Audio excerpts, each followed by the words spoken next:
Hello there. Maybe I'll turn down the music a little bit. Let me know how the audio is. For this stream, I decided to look up... What did I look up? Relaxing video game music. So I have a feeling it will be a lot of video game music we are unfamiliar with. But I am enjoying what I'm hearing so far, and I hope you are too. We're starting out the second Magical Girl Racing Project book, which, if you don't know, it's a new arc, so it's got a completely different cast of characters than the first book. And we typed up a little cast list so we can go over that without having to stumble around and remember things, and we can save it for in the future too. So our cast list is we have our new fictive Rosie, who's playing Petchka. We have myself. I'm playing 4 roles at least. I am the narrator again. I am playing Clantail, Nonako Miyokata, and Melville. So I hope I can pull off that. I think she has a Scottish accent. We'll see. Wait, I think my face is stuck on the smile. There we go. And we have Cuddle playing Magical Daisy and Lapis Lazuli. Have Snuggle playing Noko.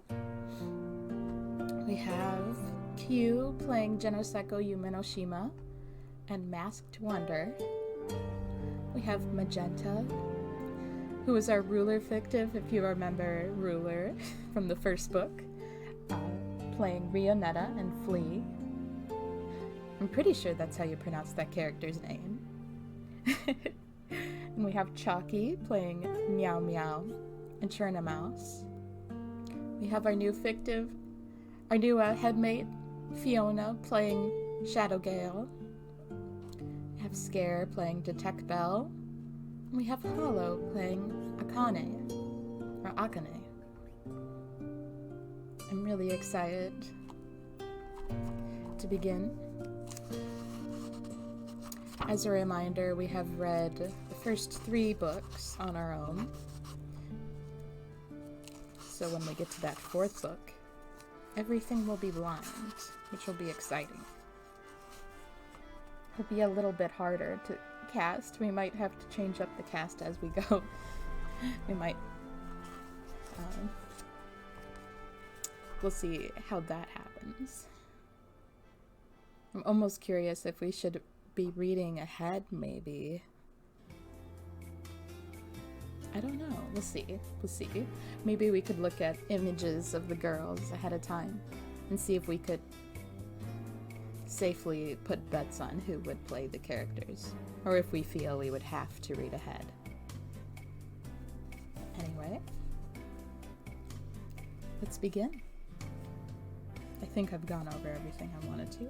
Wait, let me take a peek ahead and just see what pictures. Okay. There was one picture that we put in Streamlabs that felt like it was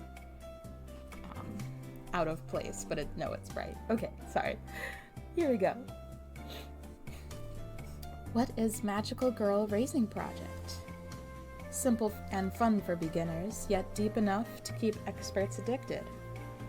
Features magical trace system controls that feel just like real life. Amazing, ultra-realistic graphics. An ever-increasing library of items to get your collector spirit burning. Completely free to play. No purchase required. Ever. Magical girls, welcome to a world of swords and fantasy. We're relaunching Magical Girl Racing Project as a mobile game specifically for magical girls. Strengthen your friendships with your allies and face powerful enemies with your abilities. You'll need strength, kindness, knowledge, and courage in order to have a chance of surviving in this game. Your goal is to progress through the world, unlocking new areas as you go. By the time you've defeated the evil king lurking in the deepest depths of the game, you'll have grown as a magical girl, and in real life. That's the educational and training simulator element of the Super RPG. Work together with your 15 allies to take down the evil king and bring peace to the world. Objective: to defeat the evil king. Completion reward: 10 billion yen, but only to the player who lands the finishing blow. Area unlock award: 1 million yen, but only to the players who unlock them. Participation award: 100,000 yen, received even in the case of a game over. Prologue. Okay. So I'm just now remembering there's a character called Palette, who is a little sidekick of Daisy's. I remembered her. Or him. I don't remember their pronouns. I think Palette goes by she, her. I forgot Palette could talk. Okay, so we're thinking Snuggle. We'll voice Palette. Let me type that in really quick, just so I don't forget to do it later.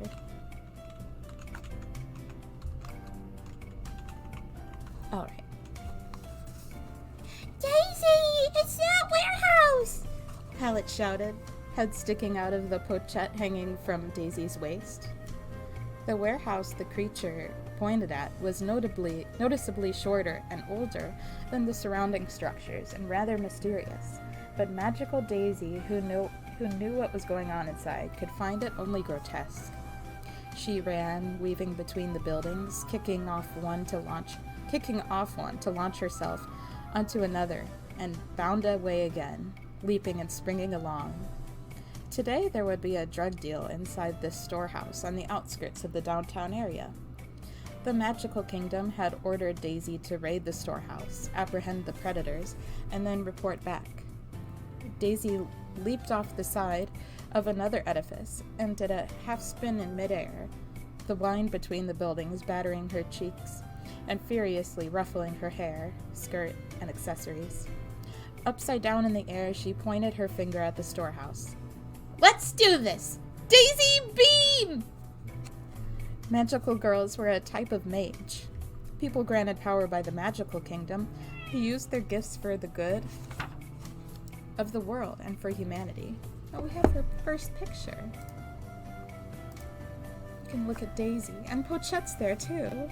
Pochette's so small. You can just barely see her or them. It's so cute. Okay. And for themselves, just a little bit. Their physical abilities exceeded biological limits, and the mystic phenomena at their fingertips defied the laws of nature. Through the ages, many systems of power had relied on magic or miracles: churches, heresy, alchemy, devil worship, folk beliefs, and others. The Magical Kingdom, a utopia of dreams and fantasy, had always cooperated with these organizations in an effort to bring about world peace. In the modern day, they had created the revolutionary subculture that is magical girls. Kind, lovely, beautiful, and strong of heart. These guardians never gave up their mission to protect people. The notion spread far and wide, and more girls, boys, and in some cases even adults, came to idolize magical girls. The three genders, girls, boys, and adults. I'm sorry. Creating a breeding ground for cultivating potential and actual allies of the Magical Kingdom. Scooper. I'm hoping he won't turn off the computer. I'm like trying to pet him, so he won't do that.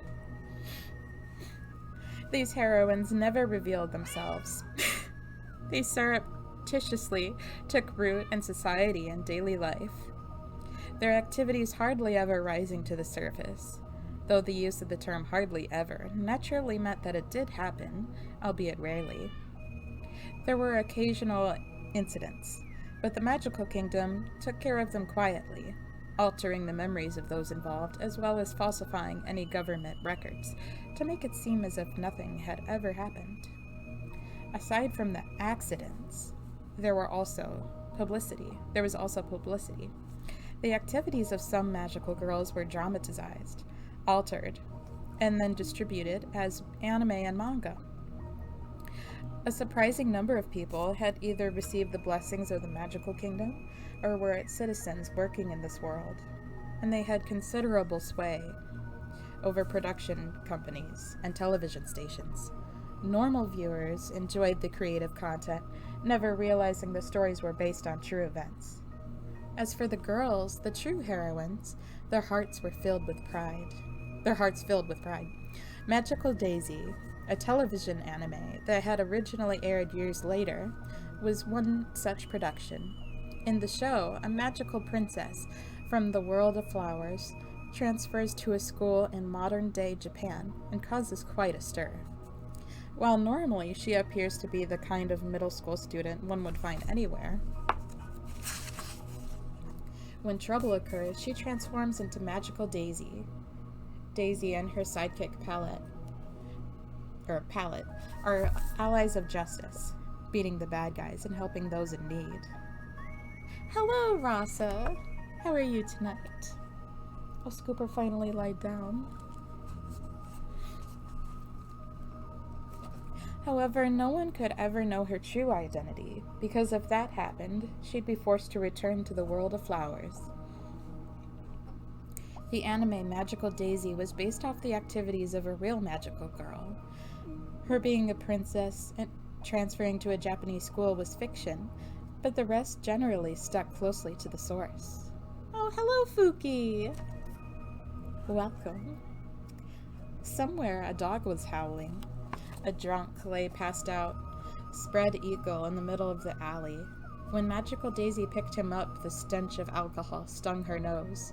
He muttered nasty things to her like, "You got a problem with me?" And, "You piece of shit!" But he was basically talking in his sleep. He wasn't aware of himself. Hello, Lily! Also, we decided our cast, and it looked like Magma wasn't going to voice someone this book, but apparently he just did. She searched through the leather bag that she presumed was his and pulled his license out of his wallet. She checked his address, hoisted him over her shoulder, and dashed off toward his home. Once there, she laid him at the front door and rang the doorbell. A middle-aged woman, probably his wife, shouted from the inside, Where the hell were you? Shout out to Gadget.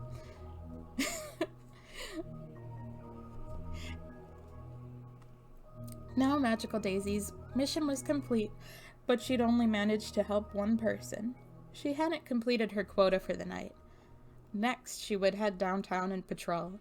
After scouring the area to make sure there was no trouble, no disputes, she would finally head home.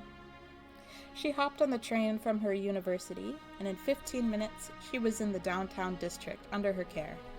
From there, it was 4 stations and hardly a 5-minute walk to her cheap, 1-story apartment building, basically a townhouse, in her quiet residential neighborhood.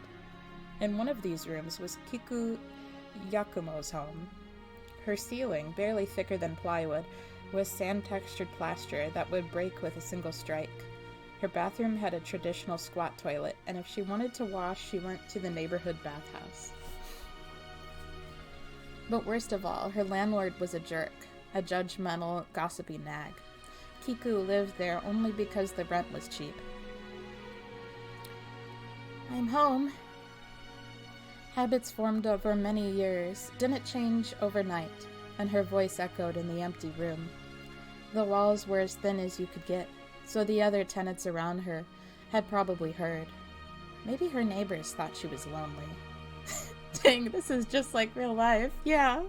I like how so many of these magical girls are like adults.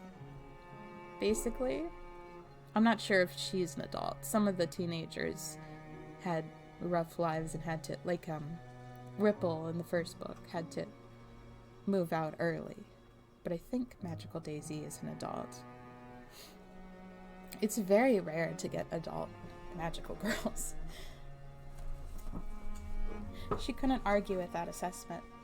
Taking 2 pieces of chewing gum from the plastic case on the low table, she popped them in her mouth and started chewing. She tossed her school tote bag on her folded-up futon, sat next to it, and sighed.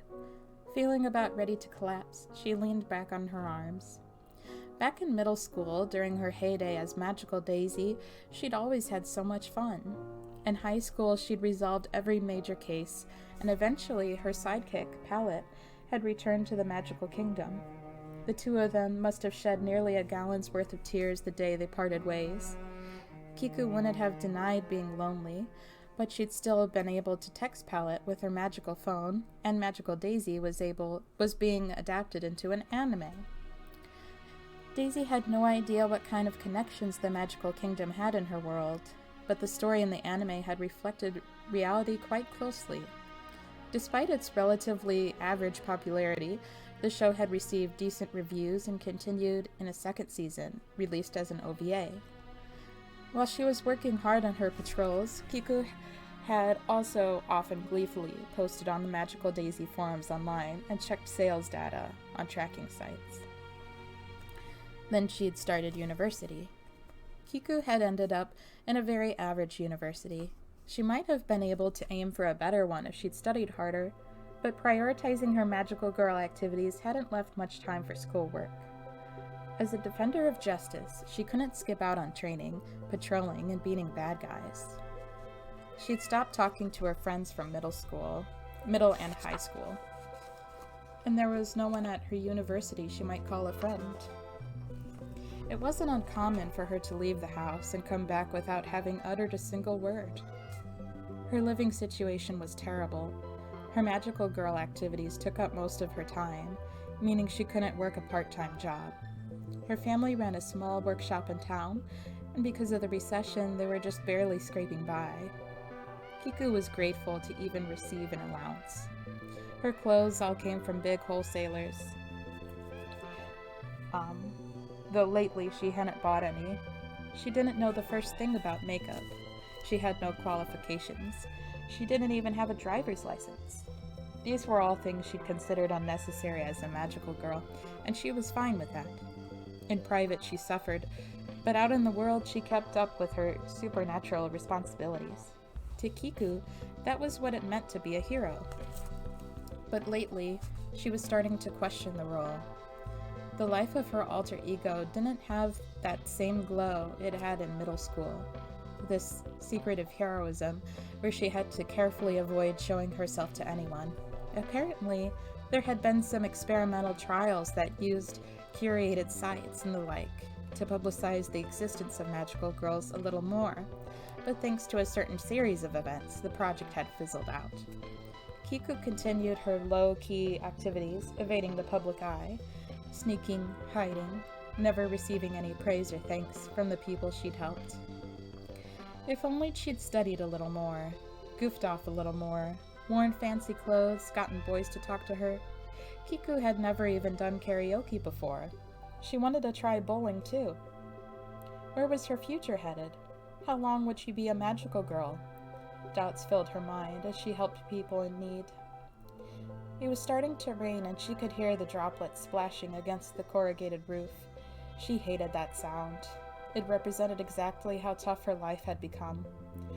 As she heaved another deep sigh, her magical phone began playing the opening theme to Magical Daisy to alert her a new message. Was it a whiny text from Palette, or possibly an emergency message from the Magical Kingdom? She shuffled across the tatami mats on her knees, grabbed the magical phone, and opened her inbox. Magical Girl Raising Project? That sounded familiar. Kiku could have sworn she'd heard of a similar mobile game before. Was it an advertisement for the game then? Or some kind of prank? She decided it was best to delete it and tapped the button to do so. Huh? But she couldn't. She tried pressing harder, thinking the touchscreen might be screwy, but nothing happened. The words scrolled smoothly down, ignoring her input. After a few blocks of explanatory text, the final line of the email hit the screen. The game will now begin. Kiku squinted as the plain serif typeface suddenly radiated with all the colors of the rainbow.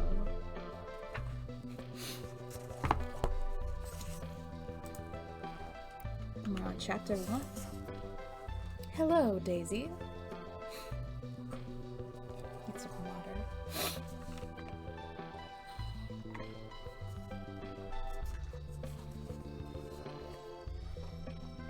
Petchka. During her work as a magical girl, she'd been spotted a few times.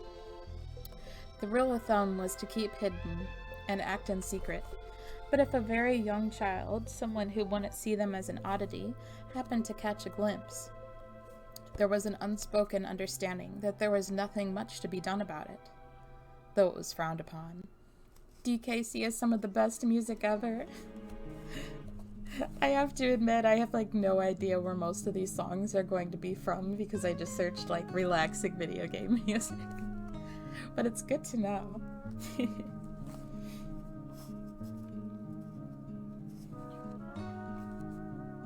Summer was at its peak. In the early afternoon at the park, the asphalt was practically softening in the heat. Cicadas hummed hoarsely, and mothers buzzed merrily with the latest gossip.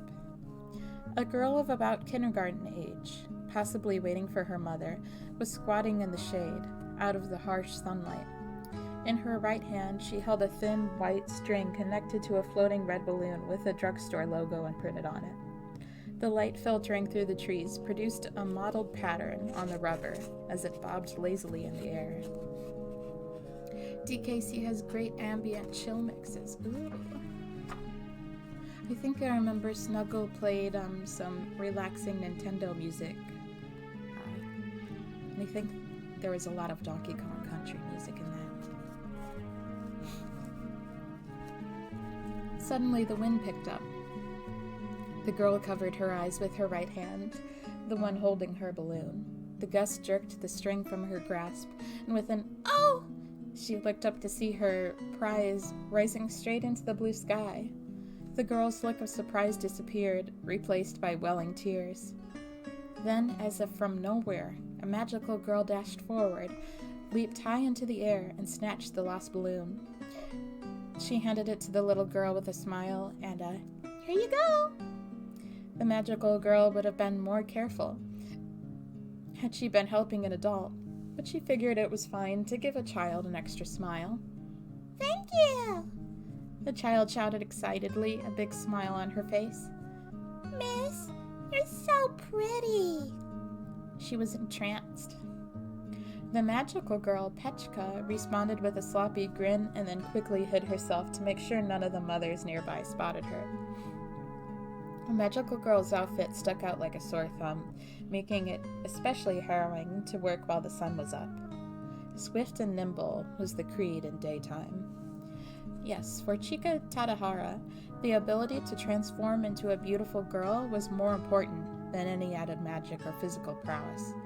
It was fair to say that her appearance accounted for 70% of the reason she was in this business. Chika was not a fan of her natural looks. She had moles all over, and she was certain her nose pointed too far upward. Her right and left breasts didn't match in size or shape. Her fingertips were thick and round. She was so bow-legged that her legs never touched. No matter how much milk she drank, she was still short, and her eyes could stand to be bigger. No one had ever called her ugly, but neither could she recall ever hearing the words cute or pretty applied to her. She had a feeling that people purposefully avoided talking about her appearance.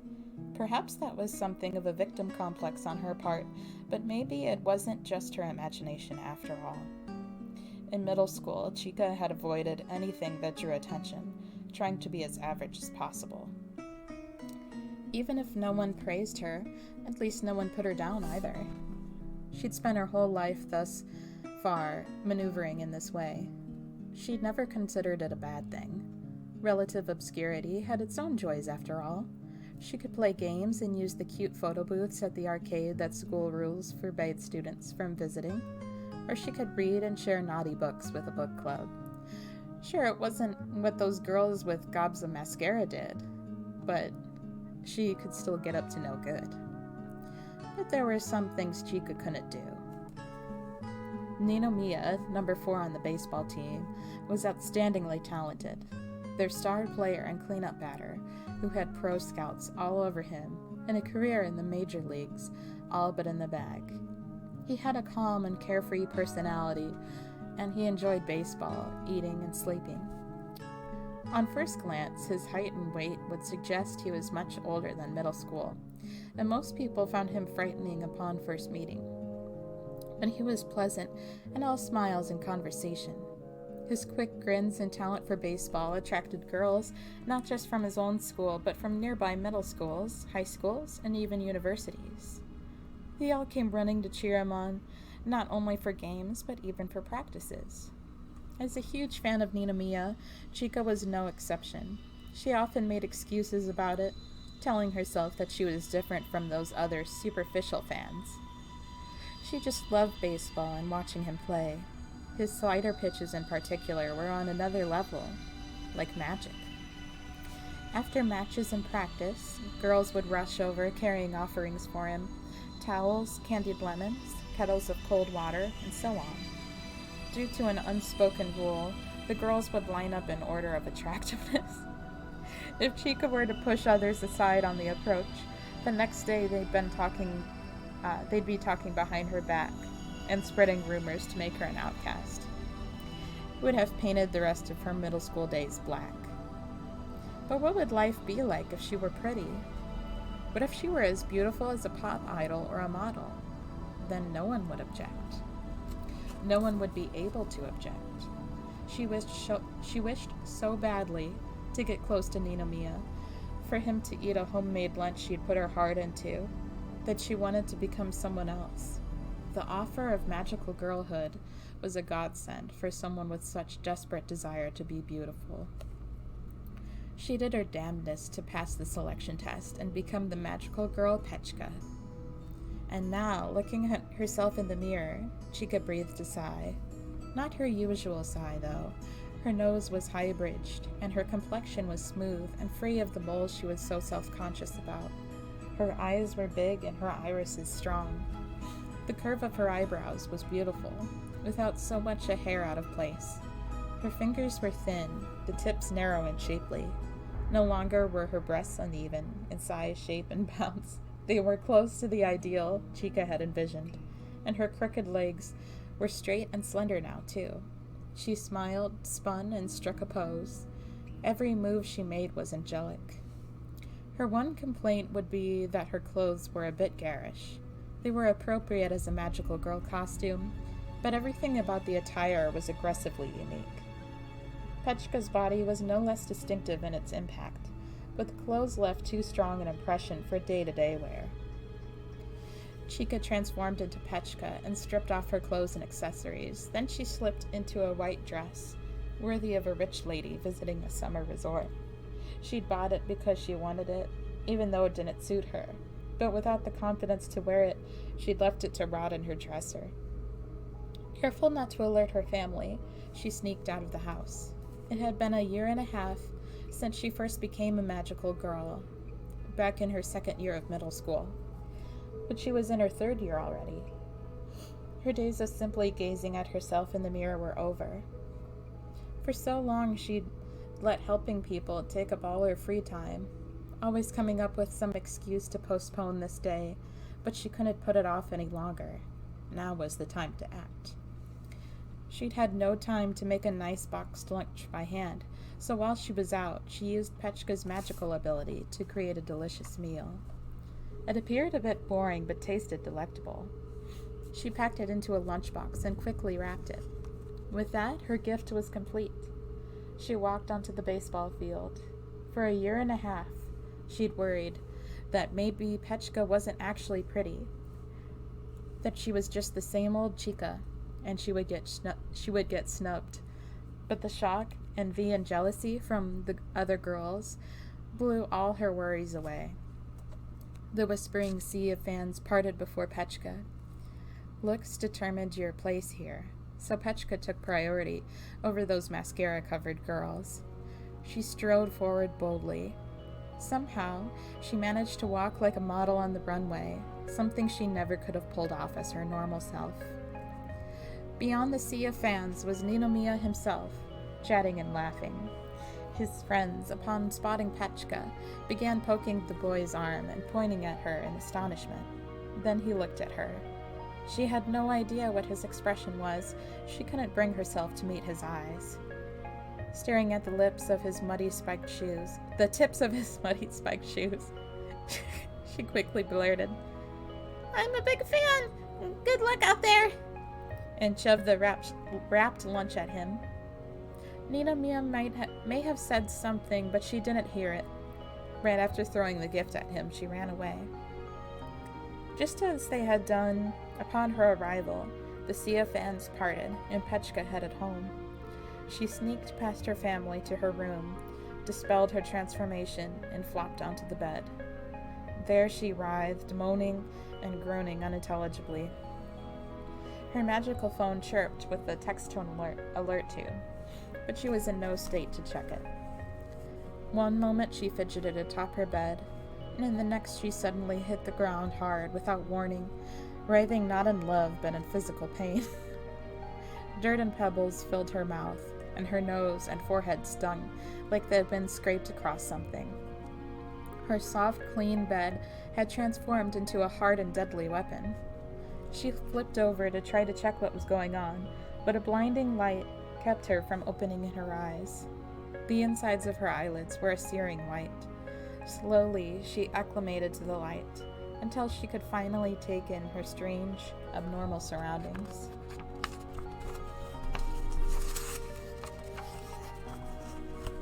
The sun was intensely bright, blazing hot and radiant. Patches of weeds dotted a wasteland stretching into the horizon. She could see tall constructs that looked like skyscrapers, 3 in total, but they were all crumbled. This was when Chica realized something. Sorry. Her vision had become much, much better than when she was human. Without even realizing it, she had transformed into Petchka. She patted her hands, feet, upper body, and lower body, examining herself closely. She had definitely transformed into Petchka. As a test, she hopped a little and flew straight up 10 feet, then stuck the landing. Yep, she'd definitely transformed, though that had never happened involuntarily before. Where am I? Why am I here? Where indeed? It didn't resemble anywhere in Japan. She'd heard you could find vast stretches of land like this in Hokkaido, but she doubted they'd came with broken down buildings.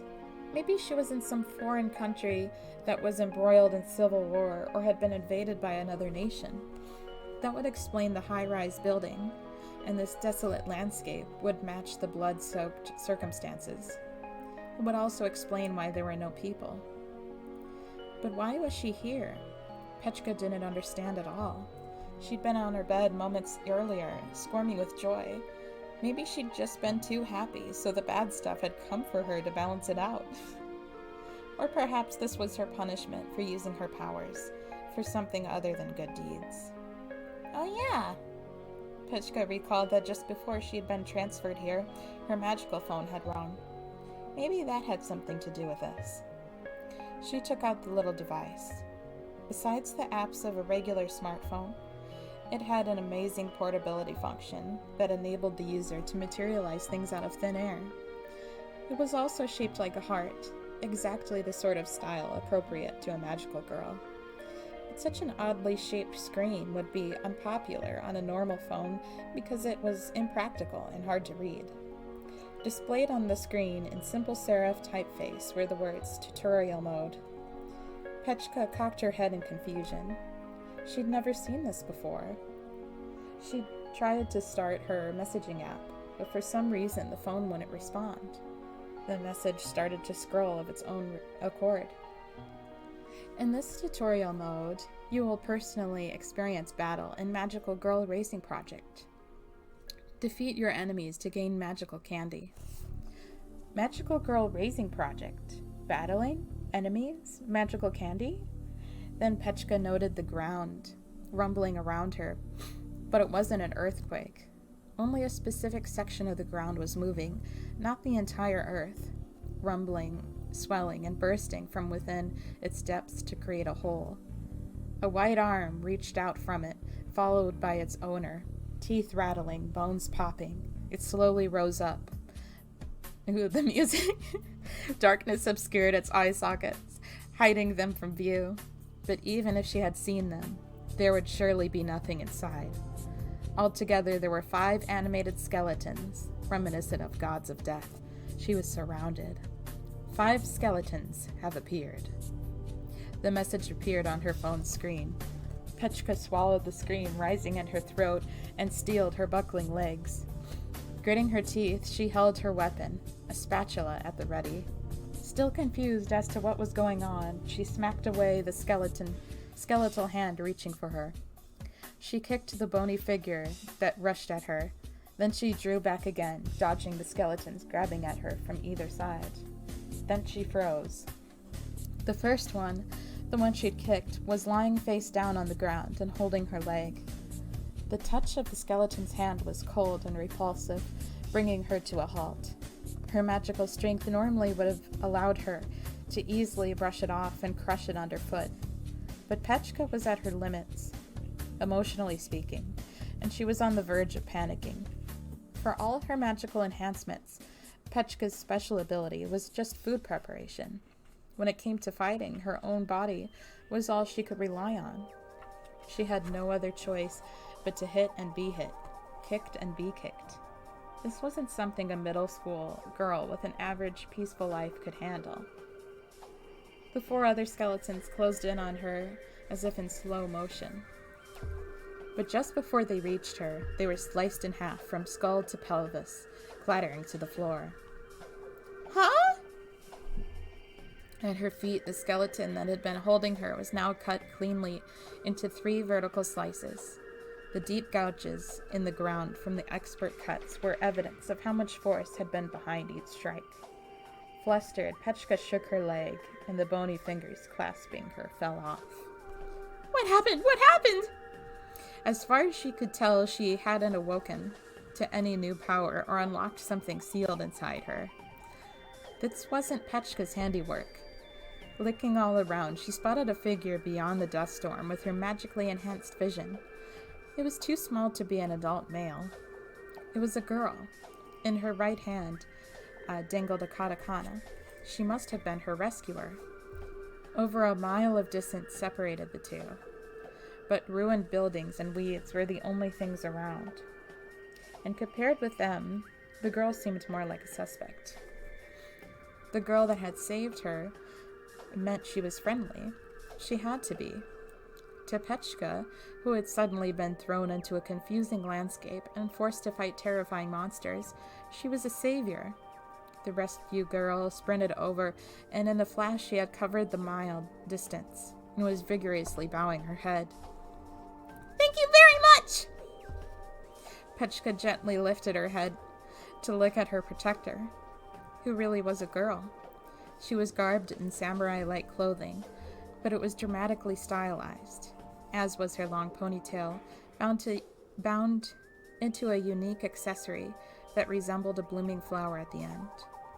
Her garb looked less like a samurai's attire and more like something else, like a magical girl's costume. Not to mention that no one but Petchka's fellows would be capable of attacking an enemy from over a mile away with a katana. I kept wanting to say katakana.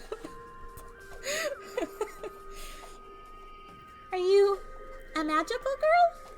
Asked Petchka. No response. My name's Petchka. I'm a magical girl too. No response. The girl merely stared. Sensing that this was a sign to hurry, Petchka went on.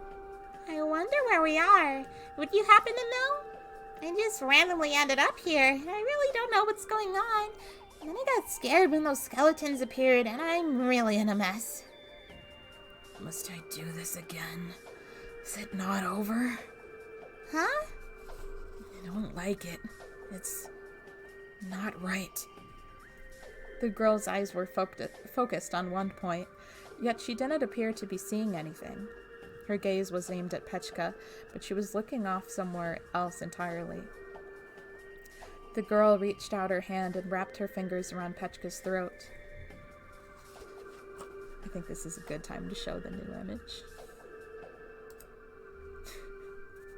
Unable to move, Petchka didn't resist, letting her do as she would.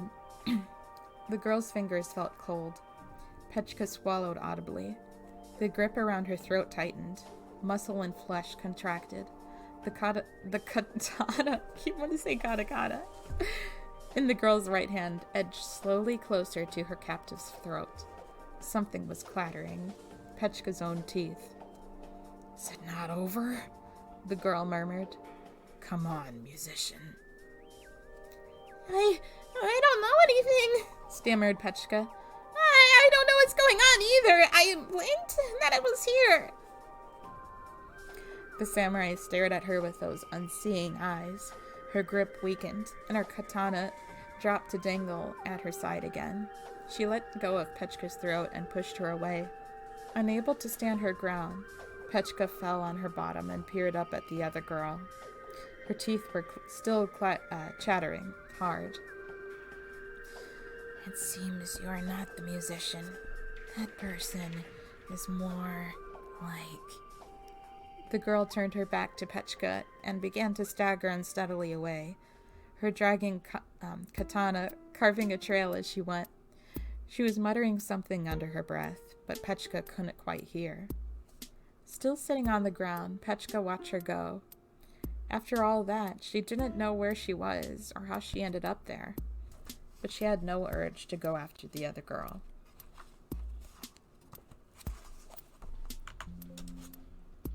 Let's get some water.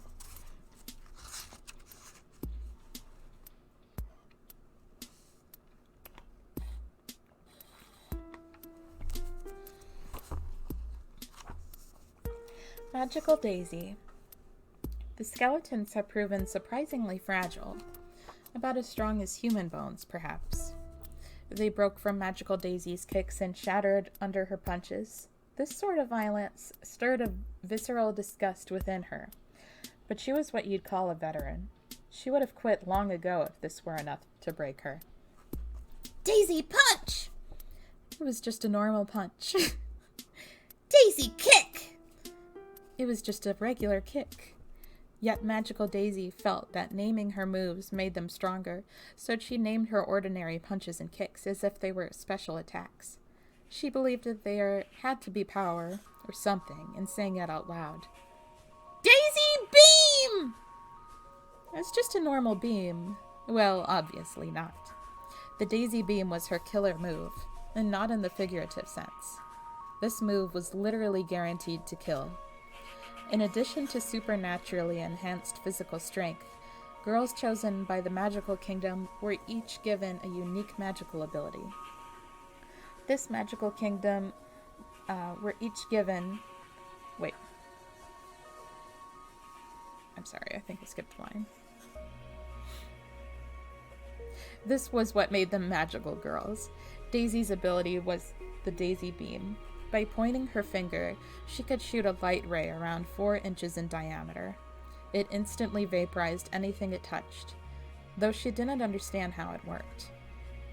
Palette had explained that it disassembled the target on a molecular level, causing it to quickly disintegrate and disperse into the air. She could, of course, vary the beam. If she spread her hand wide, it would shoot a light ray about 1.5 feet in diameter. A much wider attack area. She had never used this move to kill anyone. It was for eliminating waste and obstacles. She'd once suggested to the magical kingdom that it might be helpful to the world to use her beam to clear industrial or atomic waste, but she received the notice that magical girls were not permitted to influence trade or industry in the human world. It felt like they'd warned her, keep the showboating to a minimum. As if they'd seen a narcissism in her that she didn't realize she had. This hadn't done her self-esteem any favors. On a personal level, Daisy considered using the beam on living things to be the deepest of taboos, and the magical kingdom and its mascots also heavily restricted its use. But when assaulted by monsters that were clearly not alive, and thanks to the video game-like message, 5 skeletons have appeared, she'd fired in that moment without hesitation. One shot of her beam had blown the skeletons away, along with her pent-up stress. But at the same time, it gave her second thoughts. She'd gotten carried away. So, where am I? As usual, she was talking to herself, but she really meant it this time. She'd read that the game had begun, and a second later, she'd been transformed into her magical girl form and transported into the middle of this wasteland, all alone. Then the skeletons had attacked her. The land was flat in every direction as far as magical Daisy could see. She'd never been to Mexico or Africa, but she imagined the sun here was just as hot. She'd probably be suffering some burns, if not for her enhanced skin. The only other thing in her field of vision besides the sun and wasteland were some dilapidated buildings. Daisy checked her magical phone. She couldn't access her profile page anymore, and there was a message on her screen. It read, "The tutorial has ended. You earned 5 magical candies." Magical candy. That reminded Daisy the phone had said something about that, right before the skeletons had appeared. She also felt she'd heard that phrase somewhere before. Where had it been? Please head to town. Town? She saw only wasteland around her. But maybe if she traveled higher, she might be able to see around a little more. Daisy dashed over to the high-rise buildings. Up close, she could see the full extent of their dilapidation. Their walls stained brown from the dust clouds. The amount of chips, cracks, and general signs of erosion led her to believe that the buildings had been there for a long time, not just a few years. One building was leaning to the side, with everything above the 10th floor entirely crumpled. It was about as tall as the other buildings. Taking care not to cause the whole thing to collapse, Daisy quickly scaled the building. With her magically enhanced strength, running up the wall was nothing. Upon reaching the top, she surveyed her surroundings.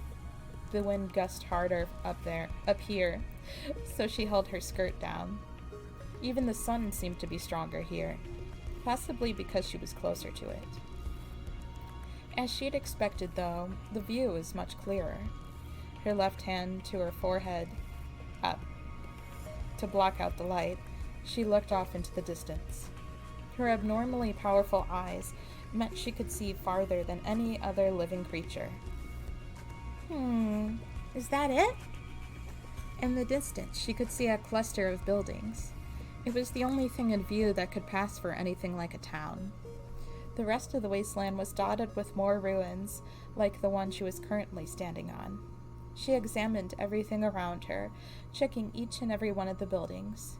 They were all exactly the same, right down to the angle of their tilt and the patterns of broken glass in the windows, just like in a video game. One building in particular caught her eye. Atop it was a figure. Daisy jumped back as soon as she caught sight of the figure in the distance. A crack had appeared in the building's roof right under where she'd been standing, and it was no natural fissure. Something extremely sharp had sliced through the concrete like butter. She looked at the faraway shape again. Did the attack come from over there? They were holding some sort of pole. At this distance, it was too far for even Daisy's superpowered eyes to make out exactly what it was. Just then the figure moved, seeming to raise the pole, and the sunlight glittered off it, sparkling. It was metal. A blade? Daisy flung herself to the ground. The edge of the roof fractured, slid, then fell to the ground and shook the earth. Even from way up high, Daisy could see the dust cloud that had ensued. There was no mistaking it. The damage had occurred right after the figure's movement. She thought they might be hurling slices of wind at her, but there was zero delay between the figure's actions and the destruction that followed. It wasn't quite like a projectile. Still on the ground, Magical Daisy stuck her arms out in front of her, facing the figure, and thought. Daisy had been hit, yet had taken no damage. Could it have been a warning, or maybe a ruse? The move had caused her to jump back and drop down. but she wasn't quite sure if she'd still had been unhurt if she hadn't taken defensive action. If the figure had missed deliberately, and even if it hadn't, it seemed different from those lifeless and mindless skeletons. Regardless of how the figure had attacked, they seemed human-like, and Magical Daisy couldn't use her beam on a human or any living creature, whatever it was. After a moment's hesitation, she looked at the giant split in the side of the building and decided she couldn't ignore the enemy anymore. She aimed her outstretched arm a little lower and then shot her daisy beam. It scored a direct hit on the base of the building, causing the nearly toppled structure to lean even farther to the side. After one more shot, down came the building in a plume of smoke. The figure jumped from the collapsing building and landed on the ground. Meanwhile, Daisy jumped from her own vantage point and rushed to close the distance between them. The stranger did the same. Still running, they slashed once, twice, swinging downward and striking upward. Daisy dodged every attack. The effects were basically the same as if the figure were swinging a katana at close range. The cuts followed the blade's trajectory, so as long as Magical Daisy moved herself out of the way, she could dodge. They were all highly telegraphed. Daisy beam! Daisy beam! Daisy beam! She unleashed shot after shot, never aiming directly at her opponent. She directed each attack toward the ground, vaporizing the dirt and kicking up dust to block her foe's vision. Then she dashed forward into the thick clouds of dust that billowed in the air. She could sense a presence. It was sticky and thick, not even trying to hide itself. A strike at her feet slithered along the ground. Backstepping, she dodged and kicked low, but her attacker was pressed to the ground. Daisy meant to hit their temple with her toes, but instead she scored a hit on their forehead, or rather their forehead had blocked her kick. Her foot went numb. The figure then thrust a blade from below, aiming for her throat. Magical Daisy barely dodged, the blade cutting into her shoulder. She was too far away, and her opponent's katana prevented her from getting close. Daisy dropped down and slid ahead, trying to take out their legs. Once the opponent fell, the two became entangled. The katana was knocked aside as the pair grabbed at each other's arms and legs, each grappling with an unseen enemy. As she touched her opponent, she understood. This was a magical girl's body, and a toned one at that. It belonged to someone who, like Daisy, had punished herself in training so that she would be able to fight someone and win. Daisy grabbed the girl's sleeve and threw her. Just before the girl hit the ground, Daisy felt her legs being swept out from under her, and the pair collapsed in a heap. Her opponent barked out a laugh. Daisy bit one back. Daisy struck with her elbows and fists and was paid back in kind with a strike to her knees. As her opponent's arm snaked around her neck, she kicked away to distance herself. All right, what's she going to do? And what's my next move? He coursed through her entire body. Slowly the dust cloud faded, and then a sudden gust blew in, wafting the rest of it away. When the debris settled, only Magical Daisy remained. Huh? Had her opponent run away? Well, if they had, that would be the best outcome. But still, Daisy was upset, or maybe just let down. She couldn't deny that she was unsatisfied. She'd enjoyed scuffling blind with a strange opponent, and she was sure they had as well. You're not the musician. Daisy spun around at a voice, but no one was there. She still had no clue what that fight was about. Most likely she had faced another magical girl, but she couldn't be sure. As her body released the intense heat of the fight, her mind cooled as well. Remembering her original objective, she looked toward the town. Now a cloud of dust had whipped up in front of it. She could see silhouettes, and not just one or two. They moved furiously. There was a lone figure surrounded by a horde of white skeletons. Someone was being forced to battle skeletons, just like Daisy. She reached out with her right hand and was just about to fire a killer daisy beam when she realized, with a start, what she was doing. Her target was quite far away. If she missed, it could really be bad. Ah, this sucks! Damn it! She shouted and charged in. She charged in. Petchka. The high-rise building was completely empty on the inside. Petchka could see no traces of it having been used as retail space or an office building, and no sign that it had been lived in as an apartment either. There was truly nothing. There were only floors and rooms with broken glass windows that let the wind blow through. She searched for clues as to where in the world she could be, but by the third building she was disheartened. By the fifth building she was distraught, and on the eighth building she finally broke down. She was well aware of this too. Petchka was not a strong-hearted girl. Clearing away the dust on the ground, she sat and leaned against a wall. All that would come out of her was a sigh. She had no idea where she was. Monsters had attacked her, and the magical girl who had fought them off for her, had almost killed her. And to top it off, her magical phone was totally broken. Her email app wouldn't open, and she couldn't even make calls to notify the outside world of her distress. Right now, the baffling message, Magical Candy 0, was displayed on her screen. What was that? It certainly had a magical girl ring to it, but she never heard the term before. Petchka thought of Ninomiya. This was just an attempt to escape the real world.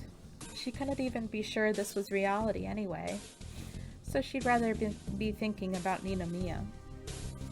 Had he eaten the boxed lunch she had given him?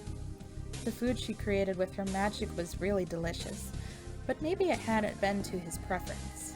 Despite how reliably good her creations were, not everyone had the same sense of taste. And besides, he might have thrown it out without even trying it. Some people might think it would be dumb of him to eat a boxed lunch he received from some fan he'd never met before, not knowing what was inside. If Petchka were in Ninomiya's shoes, she wouldn't have wanted to eat it. Oh, this is no use. Even thinking about Ninomiya caused her to spiral into negativity, even though he should have been her greatest source of happiness. Petchka broke out into tears, sobbing soundlessly. She was worried that if she made any noise, those skeleton-like monsters might attack her again. So she allowed only her tears to come out. The droplets ran down her cheeks to her chin, where they splashed onto the arms that hugged her legs. When she wasn't transformed, plain Chica was a crybaby, but Petchka had never cried once. Still now, she cried and cried and cried until she was exhausted enough to nod off to sleep, until a tremor against her back jolted her awake again. She opened her eyes and immediately pressed her right ear against the wall. There were footsteps, and the sound of hooves? And talking, more than one person. There were others in here. Petchka removed her ear from the wall and started to make her way toward the sound's origin, trying to keep as quiet as possible. Maybe this time she'd met someone normal. Good night, Raza. Have a wonderful sleep. Maybe they'd explain the situation and tell her what to do. Maybe they'd save her. Of course, it was possible that wouldn't be the case. In fact, it was more than likely. Since Petchka had been brought into this place, she had yet to encounter anyone she could even have a proper conversation with, never mind determine whether they were friendly or not. If these people seemed normal, she'd try to chat with them. Overall, she'd run away before they found her. With that in mind, she crept silently toward the source of the footsteps. After every step, she waited 30 seconds before taking another. Sweat ran down her chin now, where the tears had been before. Trying to read ahead to see what this is. Who this is.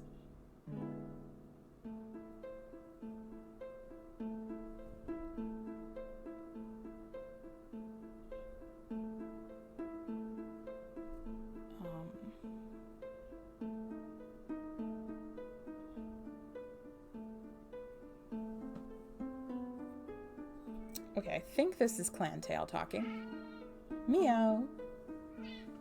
That's Scooper talking.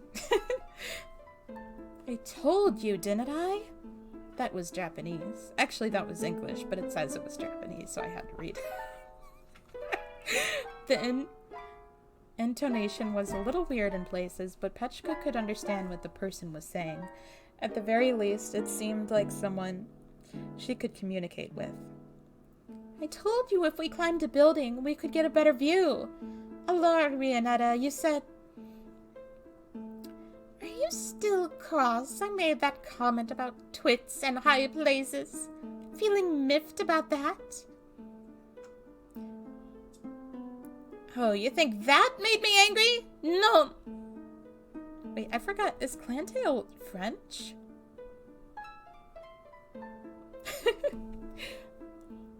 You two, stop fighting! Came a third voice. Petchka carefully peered through the doorway. The room she observed was missing the ceiling, making it the de facto roof. In it stood 3 figures. Not 3 people, 3 figures. Petchka had decided to talk to them as if they seemed normal, but she halted right outside. This isn't a fight, no. It's a legitimate objection. The girl with the strange intonation seemed fairly ordinary. She was wearing a costume based on a shrine maiden's outfit. Oh, okay, this is Nonaka, not Clantail. Oh wait, I should show the next image, because it's like right here.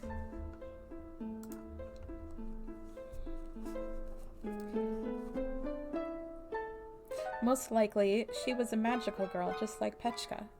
While her distinctively Japanese fashion didn't match her manner of speech, at the very least she didn't look weird. This isn't a fight at all. Fighting is the sort of behavior done among equals. That voice belonged to another individual, one who also appeared as a regular girl, though a little on the large side. Her Lolita fashion, with the bonnet and bloomers and all, might have passed for what a regular hobbyist would wear if it weren't a magical girl's costume. Her face was cute, but it seemed somehow fake. When Petchka noticed the girl's exposed armpits and wrists, her breath caught in her throat. The girl's skin was textured just like that of a human's, but her joints were all ball joints. It wasn't a human, but a doll, and it was talking. And the third girl was even more shocking than the doll. She was also lovely. Her clothes, mostly purple and adorned with feather-like decorations, and a big ribbon to add some flair. But then there was her lower half, a horse. Not that she was riding a horse, oh no. It was as if someone had taken a horse, removed its head, and replaced it with the upper body of a human girl, just like the mythical centaur, or whatever it was called. Were these figures monsters like the skeletons, or were they magical girls? Petchka couldn't decide, and that meant it was best to avoid them. Slowly, carefully, she began backing away. She had to leave before they noticed her. But after 3 steps back, their magical phones started ringing. The 3 girls took out their devices, which indicated to her that they were, in fact, magical girls. But at the same time, Petchka's phone rang. Startled, all 3 girls turned to her. Petchka took off without sparing so much as a glance behind her. And the 3 girls in the picture are... I thought this was Lapis Lazuli on the left, but must be Nonaka Miyakato, I think her name is. Let me check. Miyokata. And then in the middle is Clantail, and on the right is Rianetta.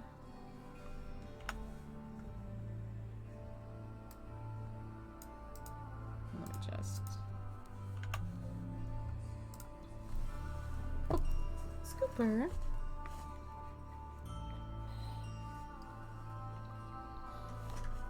Magical Daisy. The maid Daisy had saved introduced herself as Noko. She was dressed like a traditional maid, her platinum blonde hair tied up on both sides with ribbons, and she even had a mop in hand, decorated with the same ribbon. Age-wise, she appeared about 10 years old and stood a head shorter than Daisy. According to her, she became the magical girl Noko at age 4. At the time, her judgment had been severely underdeveloped. So when creating her magical girl name, she thought they were asking for her real name, so she answered cheerfully, Noko. and thus she'd ended up stuck with that name. She had later submitted 30 requests for a name change, but everyone was rejected. The Magical Kingdom's ruling was that, once decided, a magical girl's name could not be changed, barring extreme circumstances, even if the name was created by a 4-year-old barely capable of masking a sound decision. Noko seemed embarrassed as she told Daisy the origin of her name. As she related her story with a mix of self-deprecation and complaint, she repeatedly played with the ribbons in her hair as she spoke. It was adorably innocent. Daisy asked her, Do you know where we are? Why we were brought here? I have no idea, Noko replied. I was looking at my big book, and suddenly I came here. Daisy was curious as to why she would be reviewing her transactions in the middle of the night, but that was probably irrelevant. Confirming the date with Noko, they found they were on the same page, time-wise. Each of their incidents had occurred at the same time on the same day. Noko began. Yes? Are you the magical Daisy? Huh? Yeah, I am. Wow, you're just like on TV. Are the episodes based on real life? Oh, yeah. Some of it was exaggerated, though. Noko seemed to be a fan of Magical Daisy, or rather, magical girls in general. As her excitement rose, she started squealing. The most common reason anyone joined the ranks of magical girls was that they loved anime and manga. In that sense, Daisy was the same. Her love had led her to this path herself. So she didn't find it surprising or suspicious that Noko was a magical girl fan. But it made Daisy happy to meet a fan of the show in real life, and it made her even happier to see Noko so overjoyed. Watching the young girl talk excitedly about what she remembered, the parts that had made her cry, her most hated villains, and the episodes she'd watched with sweaty hands clenched, she thought, I have to protect her. I was so excited for the reruns every week, Noko exclaimed.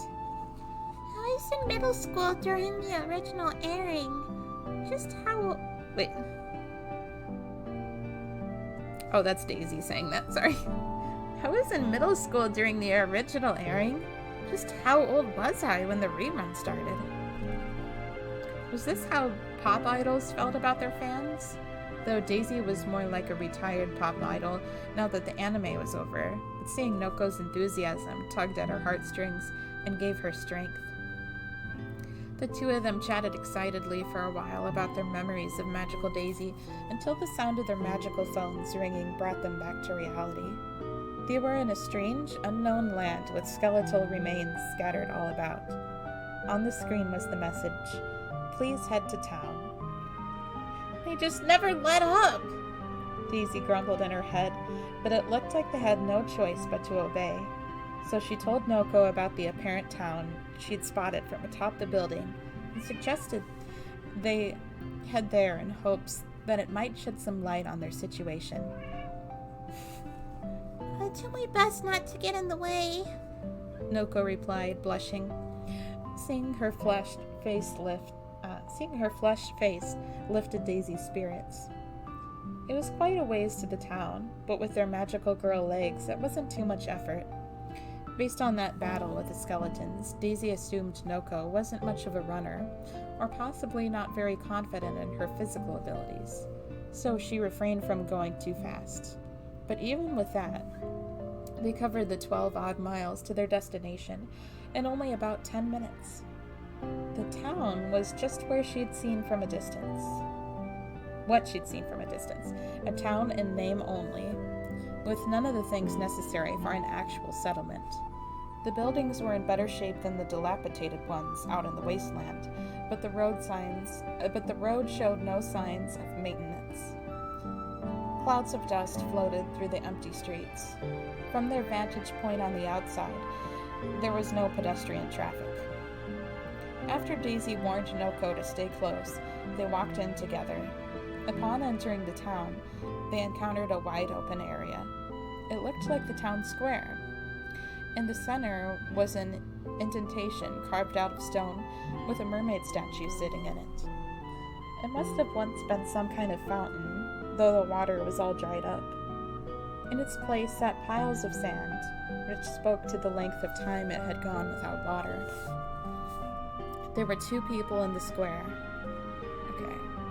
I'm trying to find out who this character is talking now.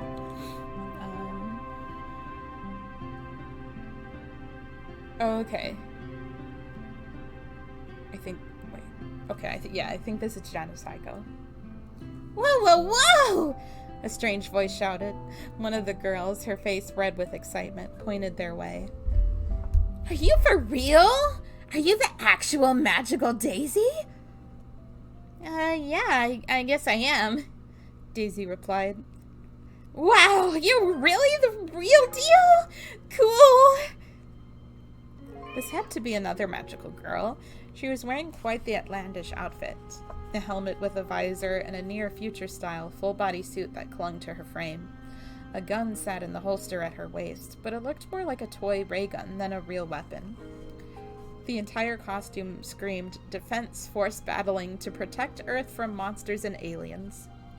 Daisy had always loved to watch summer reruns of that stuff, and while she hadn't grown up during the first airings of those types of shows, it was familiar enough to instill a sense of nostalgia in her. Oh, I may not look it, said the girl, but I'm sort of the nerdy otaku type. I watched Magical Daisy as it aired, and of course, I collected all the DVD sets too. Oh, I'm so stoked, so pumped! I can't believe Magical Daisy is real! May not look it? Please. Everything about her screams obsessed, thought Daisy. But that aside, it made her honestly happy to see a fan overjoyed. Meow meow! Meow meow! Come here! Apparently, the nerdy girl wasn't just imitating a cat, she was calling someone's name. Yeah, it's Meow Meow. Had to wait for him to say it twice. Can you say meow meow? Good job.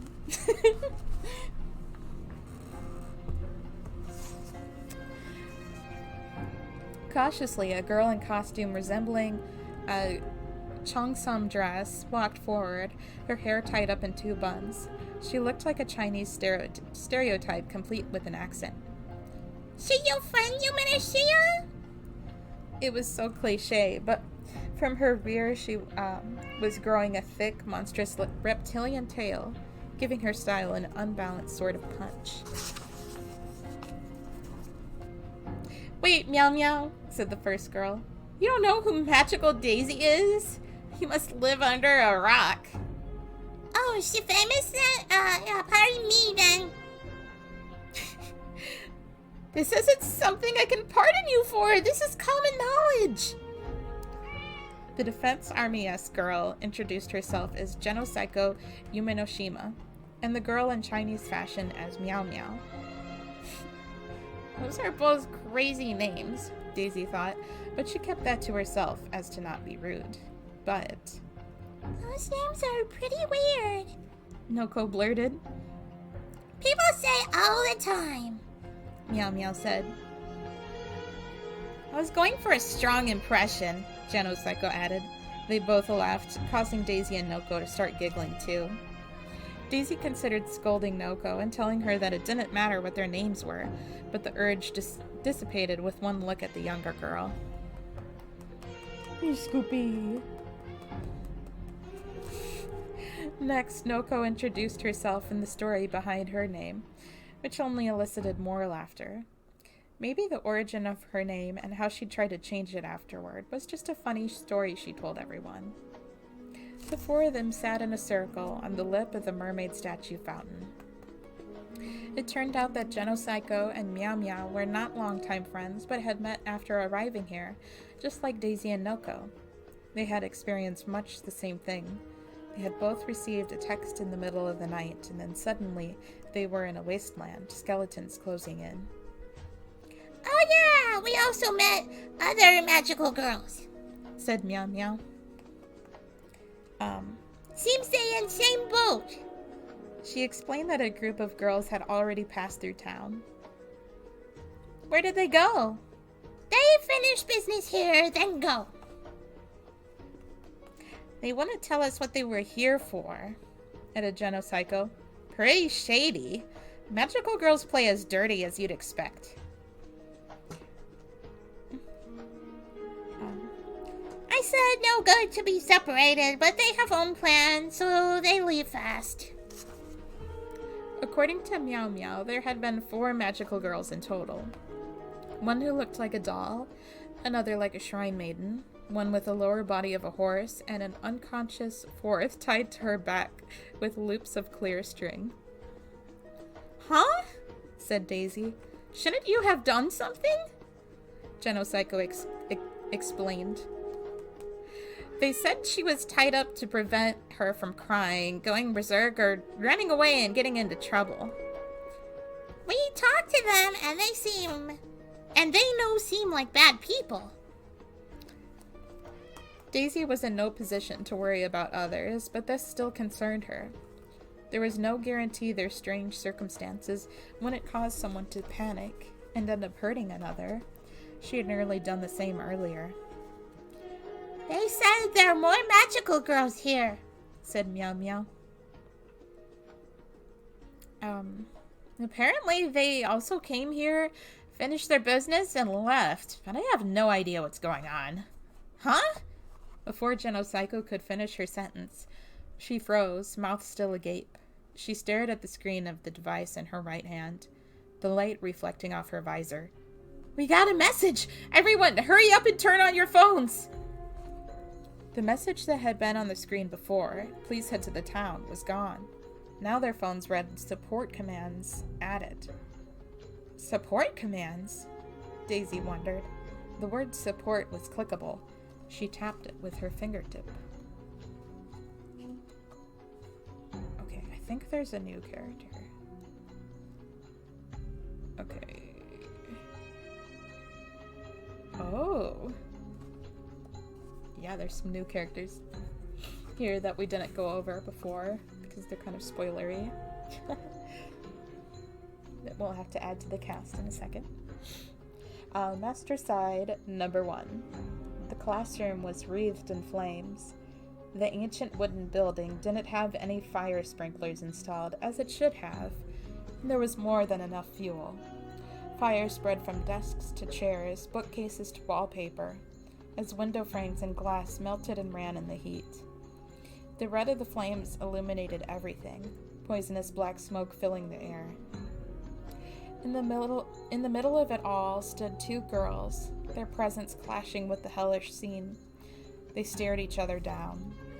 One girl was red, her hair was crimson, her dress the same color as the flames, and her expression was one of blazing rage and passion, distorting her fundamentally statuesque face into something beastly. The girl had held both fists in front of her, lightly clenched, crouching and ready in a low stance. The other girl was white. She wore a snowy sailor blouse and skirt, resembling a school uniform, and an old cloth bag hung from her waist. Her hands held a naginata-like polearm at the ready. In contrast to the all-out fury surrounding the red girl, the white girl's face was completely impassive. The red girl moved first. Crouching even deeper into her low stance, she appeared to glide across the ground as she stepped forward to kick low from just outside the Naginata's range. The strike was probably a feint, a fake, or a distraction. The white girl blocked it with the handle of her weapon, as if she'd known exactly what was coming. The red girl followed up with the second, then the third strike. but she couldn't even break into the weapon's range.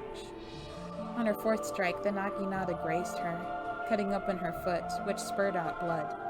The red girl let out a sharp cry and then spewed flame from her mouth. This attack was supposed to have shocked the white girl, but she remained emotionless as she spun her blade, extinguishing the human-sized fireball in one swing.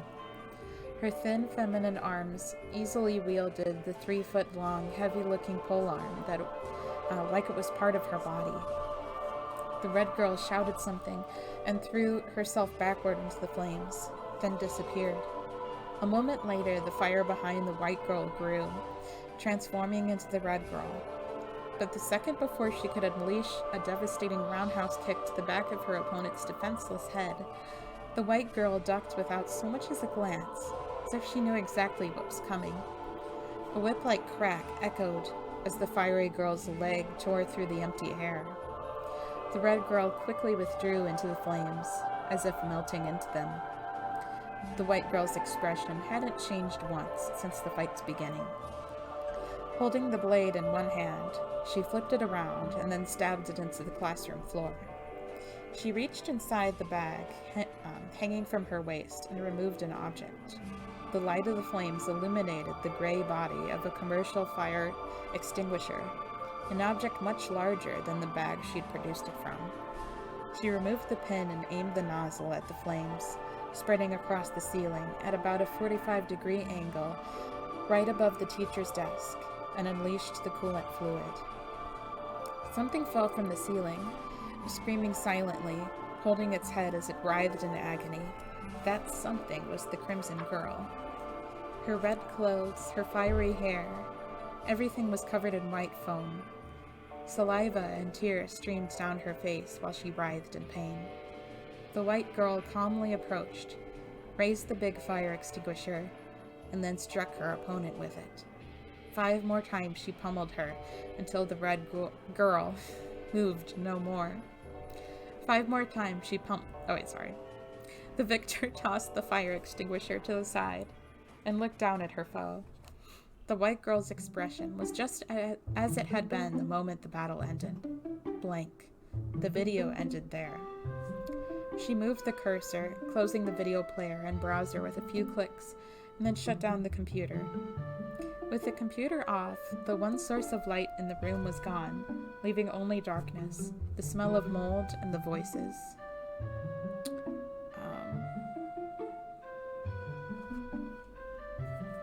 Trying to see who's saying this.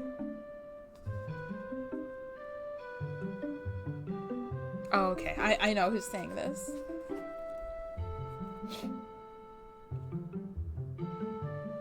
And so the villain was apprehended. Man, Snow White's so cool. Came a satisfied-sounding female voice. She sounded like she was in her mid-teens. Flamey was a real powerful fighter, too. But up against Snow White, she was like a little kid. The way Snow White moved, it was like she knew exactly where that girl was going. Yeah! The noise resembled a sob, but her voice was full of joy. She's really cool. She's totally merciless about hunting evil magical girls. Flamey deserved that for manipulating them into killing each other based on her twisted belief that only the strong deserve those powers. Snow White is strong, kind, and righteous. Hey-ya! Ah! There was the sound of something clattering to the floor.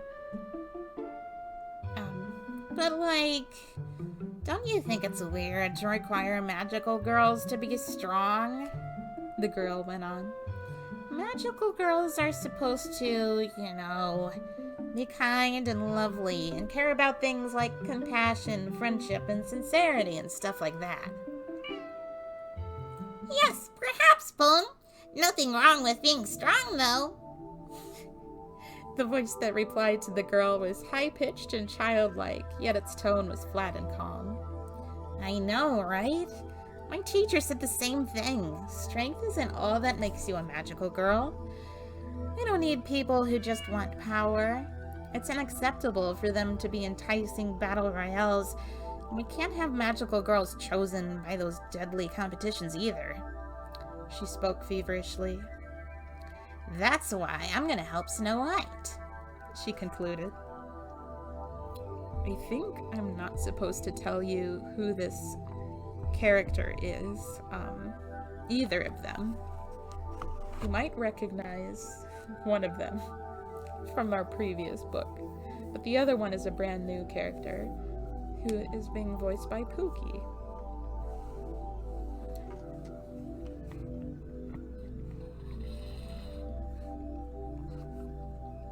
So maybe we actually do need to read ahead. Not right now. I mean, we've already read this book, so we're good for this book and the next book. But in general, I think we should read before we read on stream to know, like, who the characters should sound like, what the characters should sound like, and what their personalities are, and things like that. But yeah, which shouldn't be a problem. Alright, I've added our new character to the cast. Oh, maybe I'll add the other one too.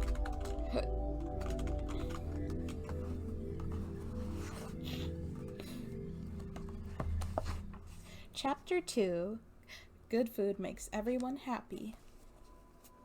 Books are hard sometimes for this, yeah. I think we're doing pretty much okay. We read this, I want to say a year or two ago. Spoiler, not a spoiler, but consistency. Yeah. I definitely think we should. Because, like, we wanted to read the Sonic comics blind, but I think that's a lot easier to do blind than reading a book would be, because you can see the characters' facial expressions and what they look like and things like that. It's like with a book, you have to kind of know ahead of time basically what's happening. There might be a lot in here that I like don't remember, but I know the like the basic gist of everything and what the characters' personalities and voices would be. The Sonic comics would be dope, yeah. Cuddle wants to stream that after Sonic Frontiers. We feel we have to read them. We're obligated to read them now as much as ever because of the Rosie and Fiona fictives we have.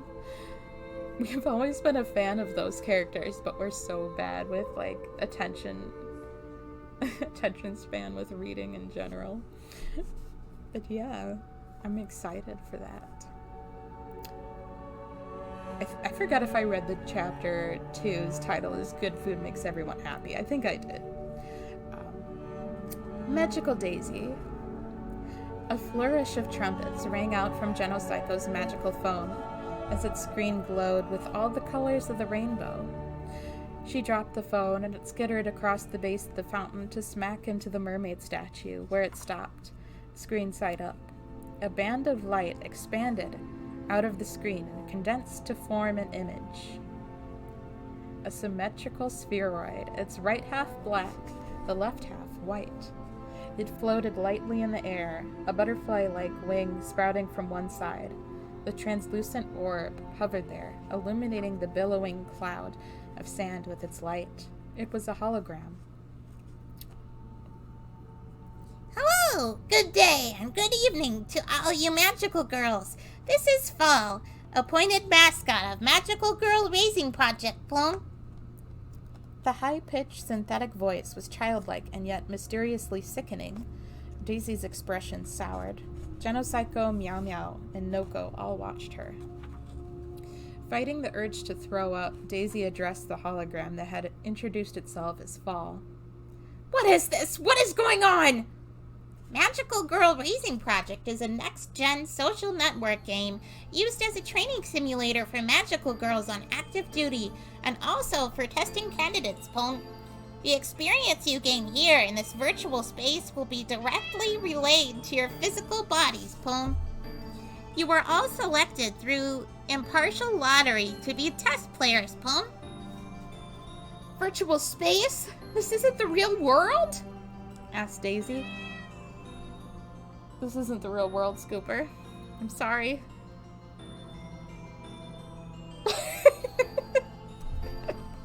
I don't think he believes me.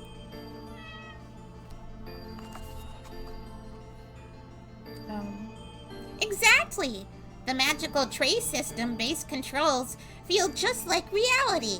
Plus, there's the gorgeous, hyper-realistic graphics. Those are the two big draws of Magical Girl Raising Project, Poem. Scooper is in denial. He really did look very much in denial. He looked very serious for a moment, like, why are you lying to me? Is this really a game? It is, Poem. Fall wouldn't lie to you, Poem. It's not magic. It's a game created by magic, Poem. Magical Daisy tried to act calm, but inside she was shaken. Though Fall had explicitly claimed that this was a game, everything seemed so real, despite the strangeness of the scenery. The smell of dust and mold in the dilapidated buildings, the unrelenting sunlight, the sensation of impact when she hit the skeletons, the solid feeling of the ground she was standing on. It all seemed real. But only in a game could skeletons rise from the ground, and only in a game could there exist an endless desert, dotted with identical crumbling buildings standing at uniform intervals. I didn't hear anything about this, yelled Genocycle. No one even asked if I wanted to participate. Don't you dare give me that, you furry creep. Why is Genocycle calling Fall furry?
I think I should be back now. I'm so sorry about that.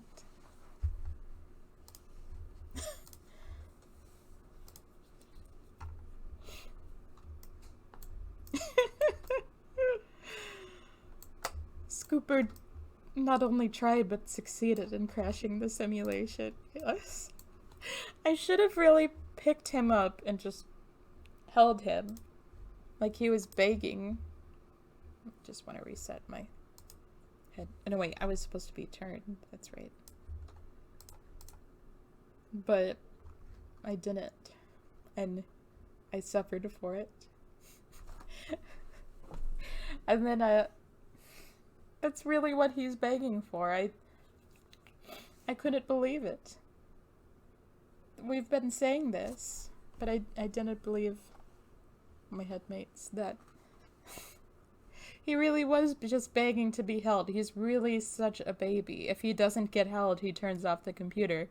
But if you hold him, he calms down. He's not here anymore. He walked away because I was holding him for a few minutes while I was restarting the computer. He's such a baby.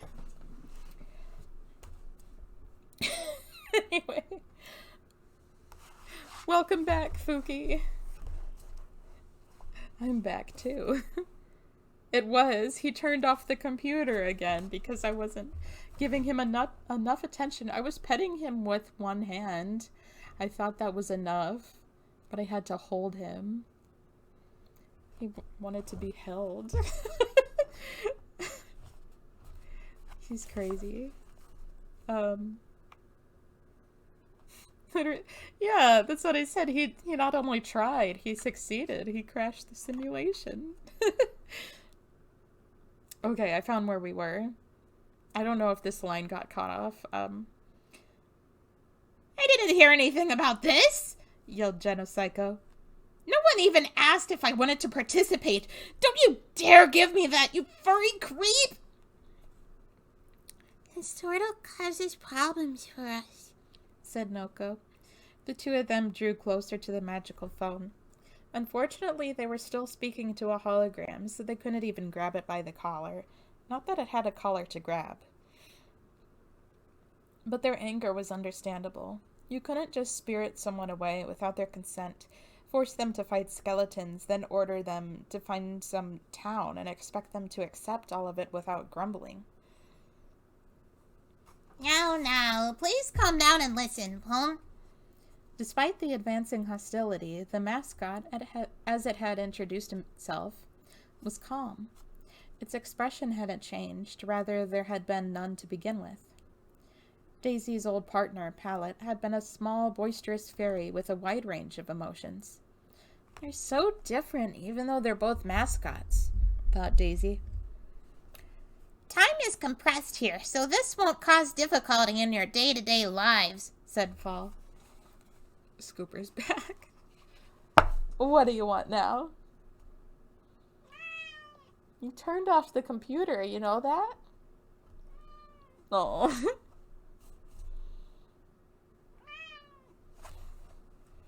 Do you want me to hold you again?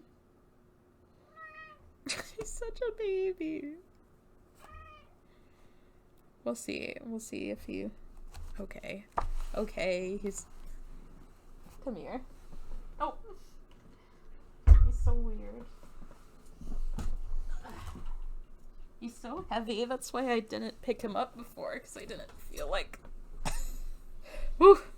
He's so heavy. Okay. Is that better? Is that better? Okay. He's such a baby. Okay.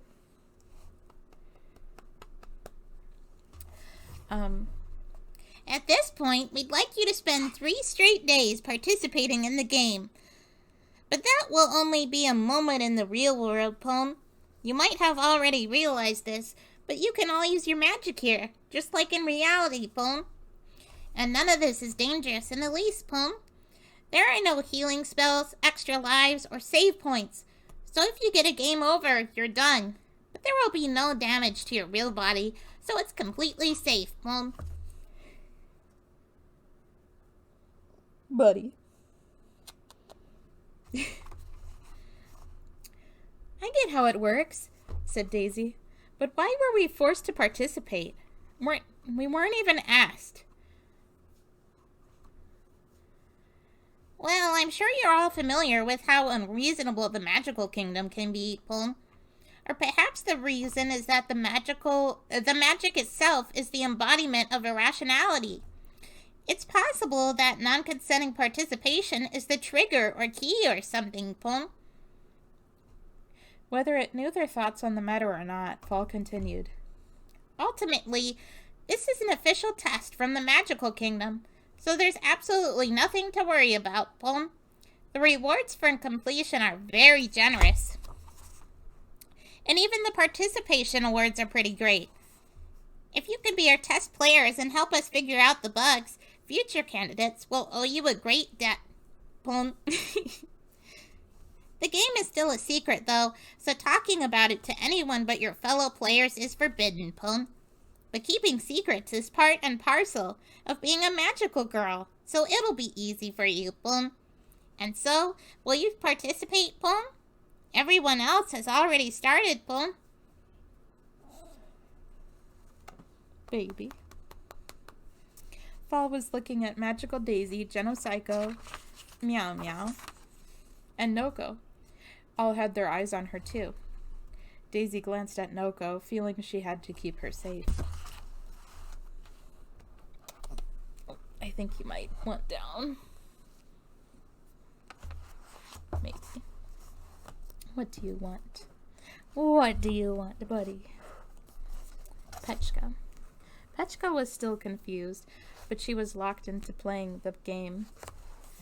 It's hard to hold him in the book. Okay. I have to maneuver him. Okay. He's so large. She personally had a ton of things she'd rather do than train or pave the way for future candidates. And she didn't find the reason she'd been brought into this game in the first place to be particularly convincing. She wanted to apologize and bow out, but the other three had different plans. I don't appreciate such forceful measures, said the doll girl. But if it's of the magical kingdom's work, then I suppose there's nothing to be done. It seems interesting, at least, so I shall accept. It would be magnifique if the reward is real, enthused the shrine maiden. Yeah, the half-animal one agreed. Hey, Faybot! How are you doing? Scooper turned off the computer because he was upset that I wasn't holding him. He admits to it.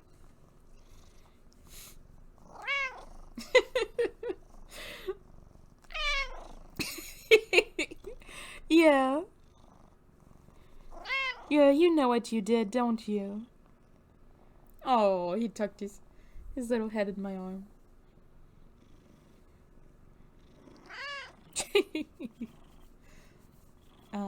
Where'd I go? Oh.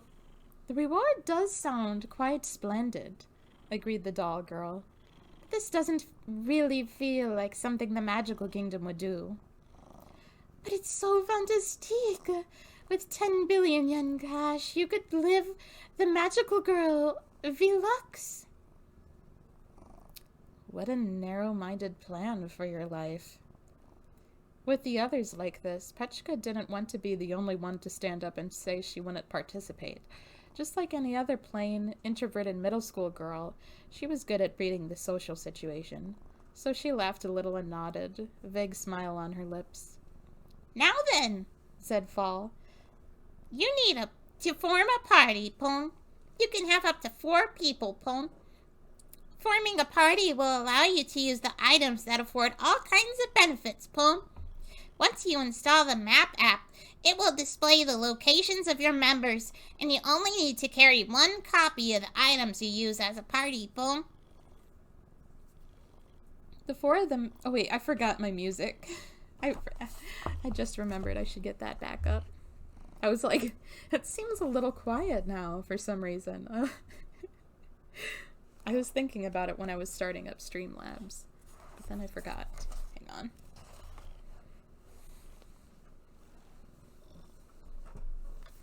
I hit the little Firefox button. It's taking a minute. I guess I can read while I'm waiting. I don't know why it's taking so long. Oh, scooping it down. Oh, wait. It's updating. That's why it's taking so long. Okay. Here it's coming.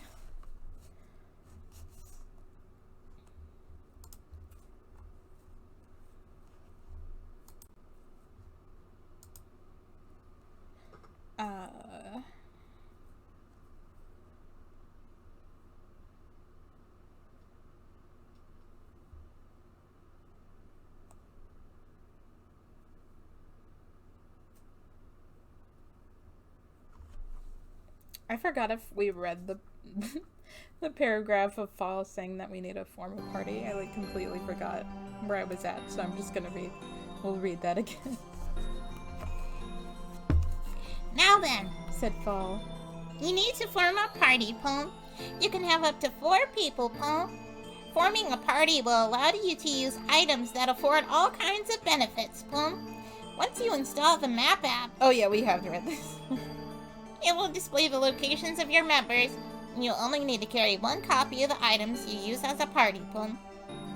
The 4 of them exchanged looks, and after a few moments, all eyes ended up on Petchka. Somehow or another, she knew what was on their minds.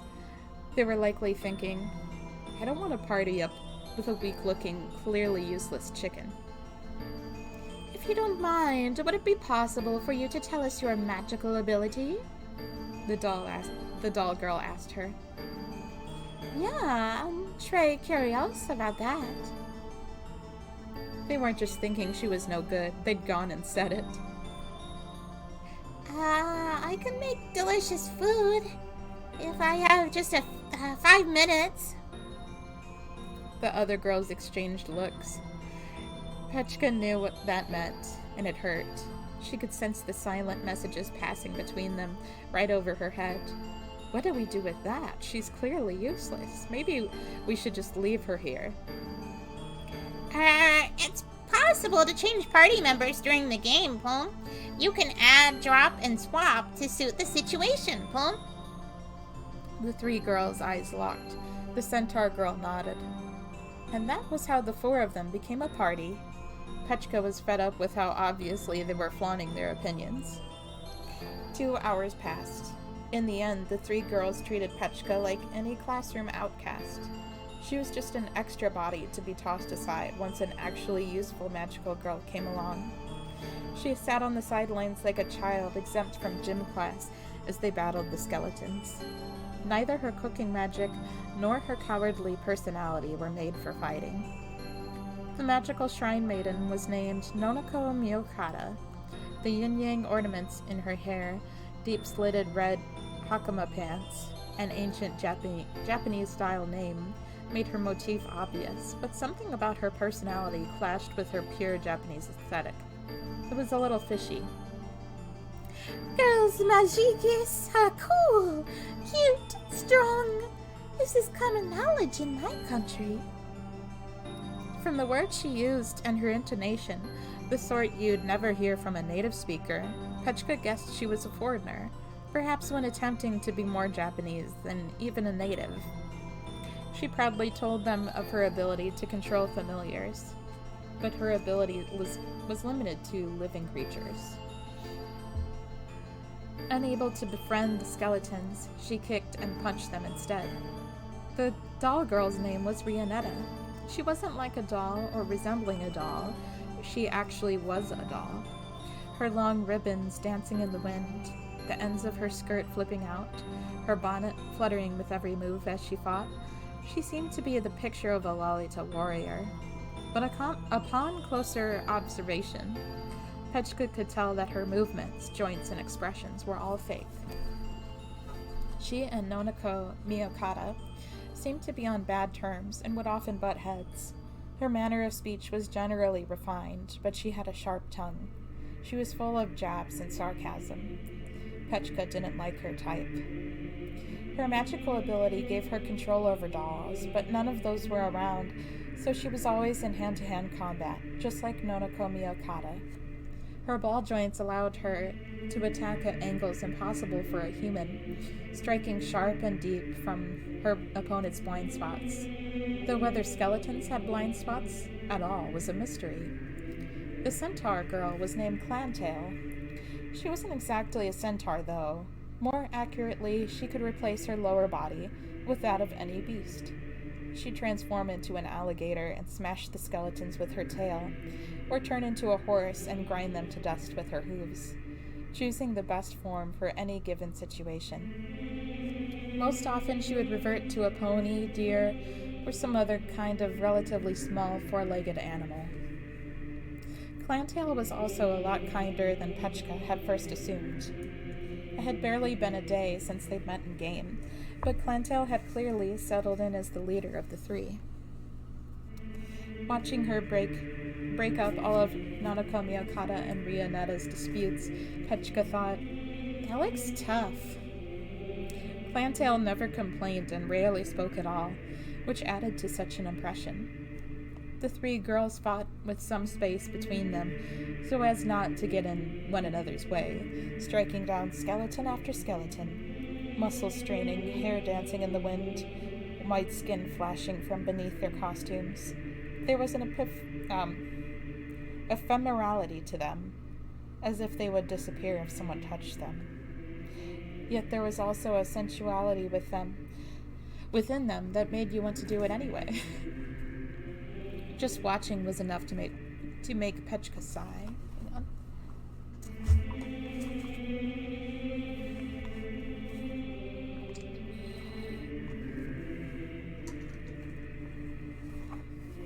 Their faces were in reverse,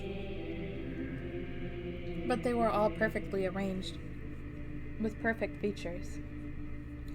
Petchka hugged her legs tighter. What she had wanted more than anything was the beauty of a magical girl. She believed that if she could be cute and beautiful, her world would change. She could even give Ninovia a homemade lunch. And Chica really had changed after becoming a magical girl, where before she'd been intensely introverted. Now, when she was Petchka, and even when she wasn't, she had been able to act more assertively. But that boldness was born from a sense of superiority and the belief that she was beautiful and special. But here she was just another magical girl. Among these others, her looks were average. With her ego popped, all the assertiveness had spilled out of her. Who she was at the core, hadn't changed at all. She felt like she'd returned to being the girl who hid in the corner of her middle school classroom. Without anything to hold her up, all that was left was her timid nature. She couldn't fight or object to participating in the game and merely sat in sort of limbo, watching as the others fought. While Petchka had been busy picking at her own flaws, tormenting herself over her powerlessness, and otherwise generally moping, the fight had ended. The many dozens of skeleton bodies burst into white dust and faded into the wind.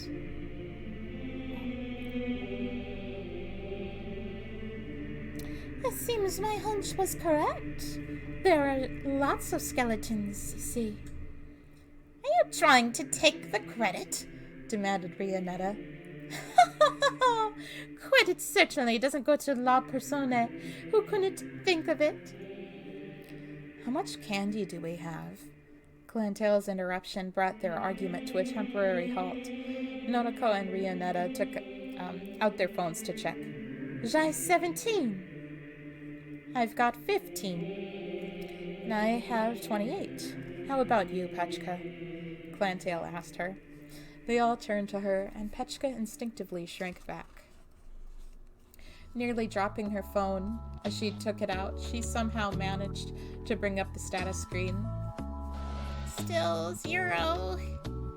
The number displaying the magical candy in her possessions hadn't changed. I wonder what this means, asked Nonoko. It would seem that we do receive candy for defeating monsters, said Rionetta. But there's quite a lot of variation in amount. Apparently, we don't all receive the same amount for being in a party. At the bottom... Is this song a little, louder for everyone? Or... It's kind of hard to tell from how it comes out on stream.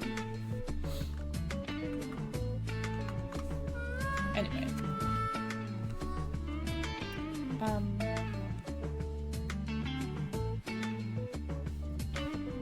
At the bottom of the status screen for the party were 3 names: Clantail, Nonoko, Miyokata, and Rionetta. Clantail seemed to be thinking, maybe the only person who strikes the finishing blow receives the candy. Yeah, it looks that way from the numbers, it says. So she who doesn't work shall not eat, then? Rionetta glanced at Petchka, and she shrank back again. Clantail put a hand to her chin and pondered some more. The phones have a transfer function. We should redistribute the candy after each battle. Whatever for? Rionetta protested. Those who work should get more, should they not? That gives value to the work. Oh, wait, sorry. That gives value to the work. Marxism is a relic of the past.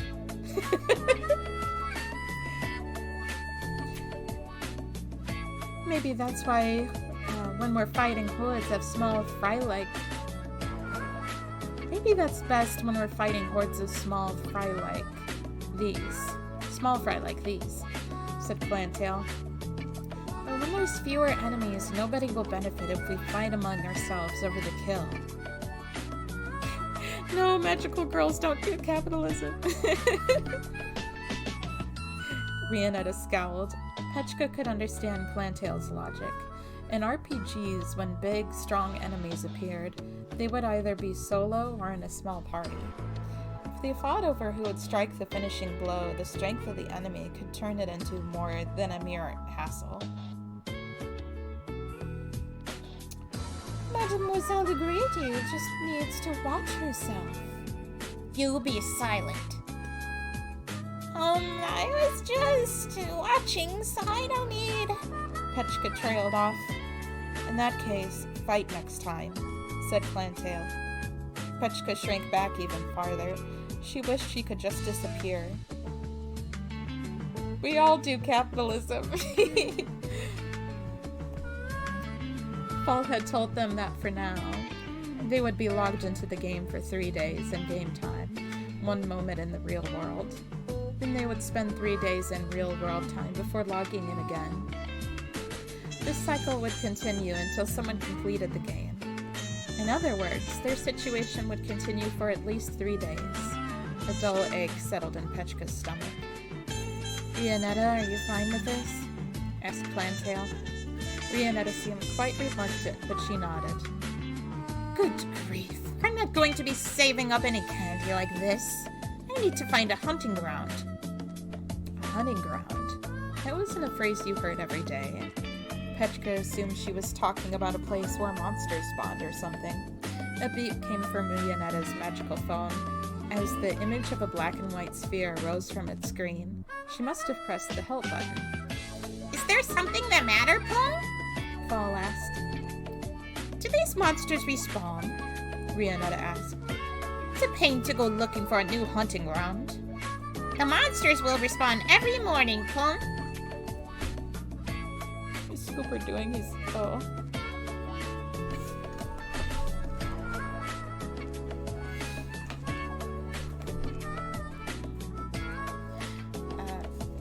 I see. Another question then. How much candy must we save until the next level? Isn't that typically something one sees in RPGs? Level? Fall's expression was as blank as always, but the tone communicated the message clearly. The creature seemed to be thinking, why are you asking me that? There are no levels in this game, Plum. Huh? Candy is an item you use at the shop, Plum. It is the currency of this world, Plum. Well, you may need it for things besides the shop, but for now it's meant for the shop, Plum. Oh, and using real money is strictly forbidden, Plum. A shop? I don't see... Huh? It's in the middle of town. You haven't noticed it, Plum? Petchka, Nonoka, Rionetta, and Clantail all exchanged glances. There are lots of useful items for sale, Fall explained. So do please be sure to use it, Plum. Oh, and the grasslands area is now unlocked. Feel free to progress forward, Plum. An area has been unlocked? Whatever does that mean? Asked Rionetta. It means other players have completed the quest needed to unlock the gate to the next area, Plum. But there are still rewards for those quests, so you should definitely try to complete them. Fall's voice cut out. Rionetta had closed the help menu. So the other players were making progress. They, on the other hand, hadn't even figured out there was a shop in town, or that magical candy was the accepted currency there. Never mind Petchka and her reluctance. Now the other three were seeming anxious too.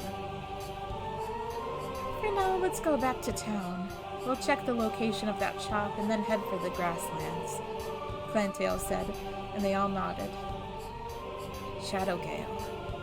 The nurse in black, Shadowgale, twirled the wrench in her right hand and the scissors in her left, before dropping them both into the holsters at her waist. She couldn't help but laugh at herself for doing something so cliché, even in such a strange situation. She put a hand to her chin to wipe away the sweat, but there wasn't any. The battle has ended. The physical abilities of magical girls surpassed those of any other living being. Those who couldn't use their magic in battle, like Shadowgale, were still capable of putting up a good fight. But she'd never had any opportunities to use her enhanced physical abilities in real life. So it was shocking to her that just now she had been able to fight without freezing up or even trembling. Shadowgale knew better than anyone that she had no real fighting experience.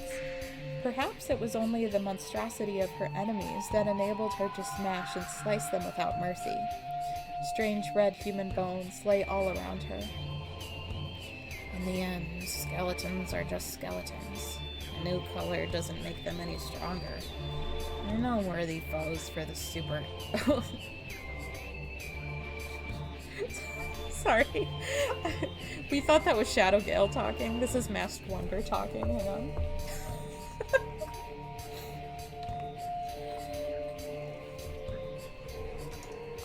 In the end, skeletons are just skeletons. A new color doesn't make them any stronger. They're no worthy foes for the superheroine Masked Wonder. The masked magical girl murmured... Oh, I didn't realize that was murmuring. With her right arm raised, left hand bent in front of her chest, and legs braced wide in a victory pose. Shadowgale had accompanied Masked Wonder since they'd first met at the start of the game, but she still didn't know what those victory poses of hers meant.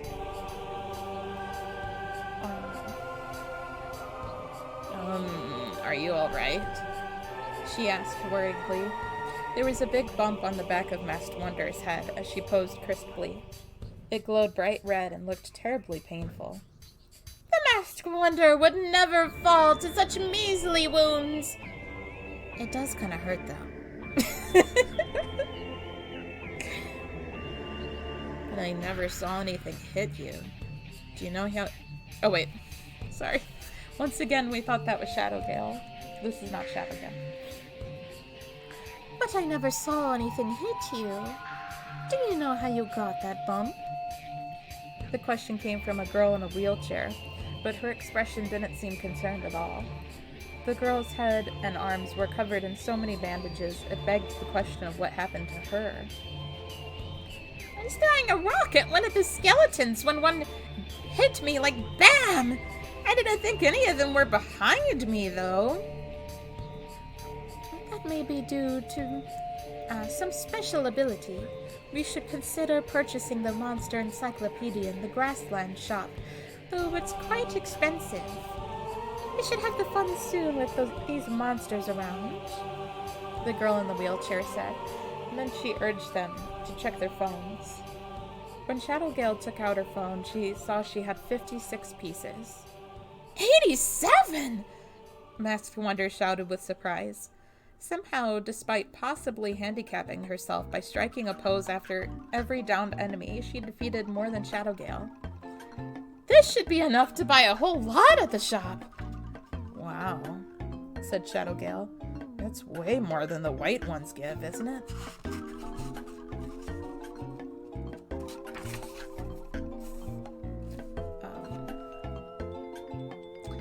This is only after shifting from the wasteland to the grasslands. The enemies here aren't even that much stronger. We're definitely going to have to prioritize opening up new areas. Flea, the girl in the wheelchair, muttered as if to herself and then nodded. Bring out the map. We're going to the grasslands town. She set off on her wheelchair, not even bothering to say, "Follow me," or "Let's go together." Shadowgale and Masked Wonder hurried to catch up. Flea was strong-willed.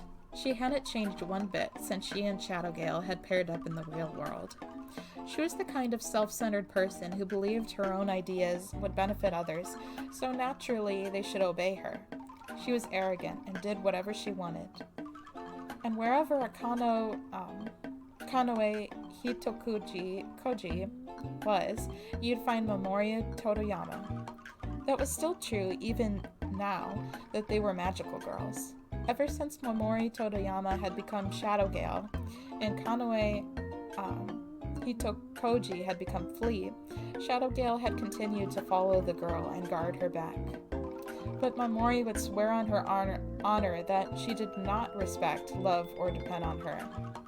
Kanoe took it for granted that she was above everyone else, toyed sadistically with her prey before finishing it, and thought anyone outside of her own family was no better than cattle, slaves, protozoa, or algae. In spite of this, she sincerely believed herself to be graceful, kind, and deserving of others' love, and in her mind, others did love her. Momori was closer to Kanoe than anyone else, and even she thought, wow, she's such a jerk. Momori was sick of it, but even so, she had to stick by Kanoe's side. The Hitokoji family was a long and unbroken lineage of the ultra-rich. For generations, they had amassed, consumed, fattened, and bloated themselves like a clan of monsters. They'd spent more money on their rock garden than the average office worker made in a lifetime. Their mansion was the size of an entire town, and so the area as a whole was named Hitokoji. Even the train stations and bus shops were labeled Hitokoji Estate. Once a naughty kid had thrown a rock at Kanoe. The next day, his family had moved far, far away. And the Totoyama family had served the Hitokojis for generations. Momori's parents had even told her that they'd named her Momori, meaning protection in Japanese, so as to ensure she would be able to protect the young mistress. Her very existence was defined by this, and she'd stood by Kanoe as her servant since before she could remember. If Momori kicked up a fuss, the adults would get angry at her. Standing behind Kanoe, Momori was forced to hear all the praise aimed at her charge. About 60% of this was flattery and sycophancy from people attempting to curry favor with the Hitokoji family, while about 40% was legitimate. Even among her peers at the rich girls' school she attended, Kanoe dominated both academically and athletically. However, she bored easily, so she never stuck with one sport for long. The proportions of her body were nearly perfect, and her looks were so eye-catching. 8 out of 10 people would turn around to stare. And through kindergarten, elementary school, middle school, and high school, Kanoe had been the center of everything. This had made Momori uncooperative and rebellious at times, but she had been instructed from a very young age that it was natural for her to serve the Hitokoji family. As she learned more about the world, her view of her parents and herself had become quite cynical. None of this changed when they became magical girls. Flea would give orders and Shadowgale would obey with a tired sigh and a muffled, yeah. Upon getting sucked into the game, Flea's first order was for Shadowgale to wrap bandages around her. As Shadowgale's costume motif was a nurse's outfit, she did carry bandages on her person. There are 2 sorts of magical girls, those who fight and those who don't, said Flea, looking like she'd been severely injured, even though she wasn't hurt at all. This is the Mario Sunshine ghost house. Let me look. Hotel Delfino, Super Mario Sunshine. Is Hotel Delfino the ghost house? That's why this sounds familiar.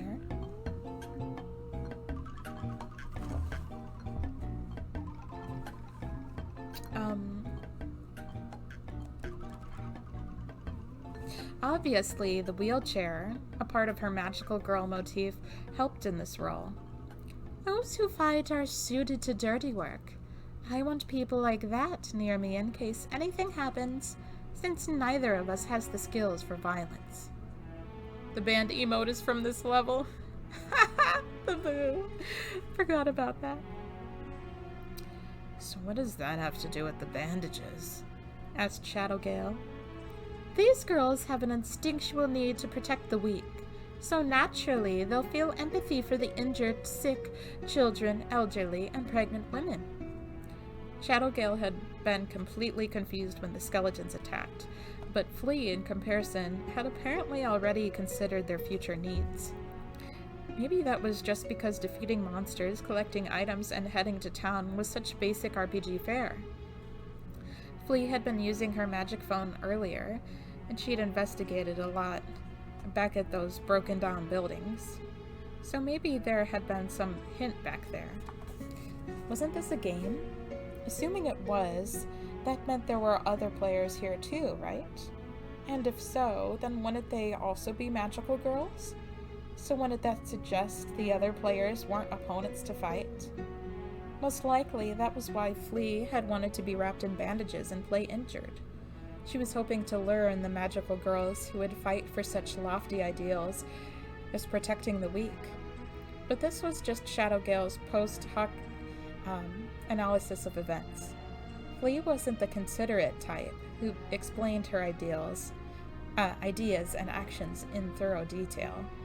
The theory was largely guesswork, but it was based on years of knowing the girl and understanding her total willingness to take advantage of others' goodwill, and her plan had already landed one sucker.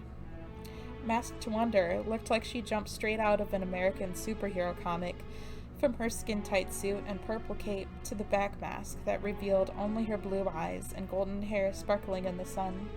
Black mask, sorry. Her boisterous voice, voluptuous body, and most of all, her penchant for flashy interests screamed American, too. I am the Avatar of Justice, here to punish evil, be you friend or foe? Shadowgale had been pushing Flea's wheelchair as ordered when they heard the shout from atop a building. Looking up, they saw someone jump down and land, knees bent and raising dust from the impact. Then she lifted her right arm, bent her left across her chest, braced her legs wide, and shouted, I am the Masked Wonder, a magical girl, the embodiment of justice! Shadowgale didn't even realize it had been a self-introduction until Flea greeted Masked Wonder in return, as if it were nothing at all. I'm Flea, and this is Shadowgale. It's good to meet you, Masked Wonder. You seem to be hurt, said Masked Wonder. Did the skeletons get you? Is that why you called out to us? My, how kind. Thank you very much. No need to thank me. A superheroine always helps people in need. Masked Wonder, with her natural urge to offer aid, had come forth to provide her protection, fulfilling Flea's first objective.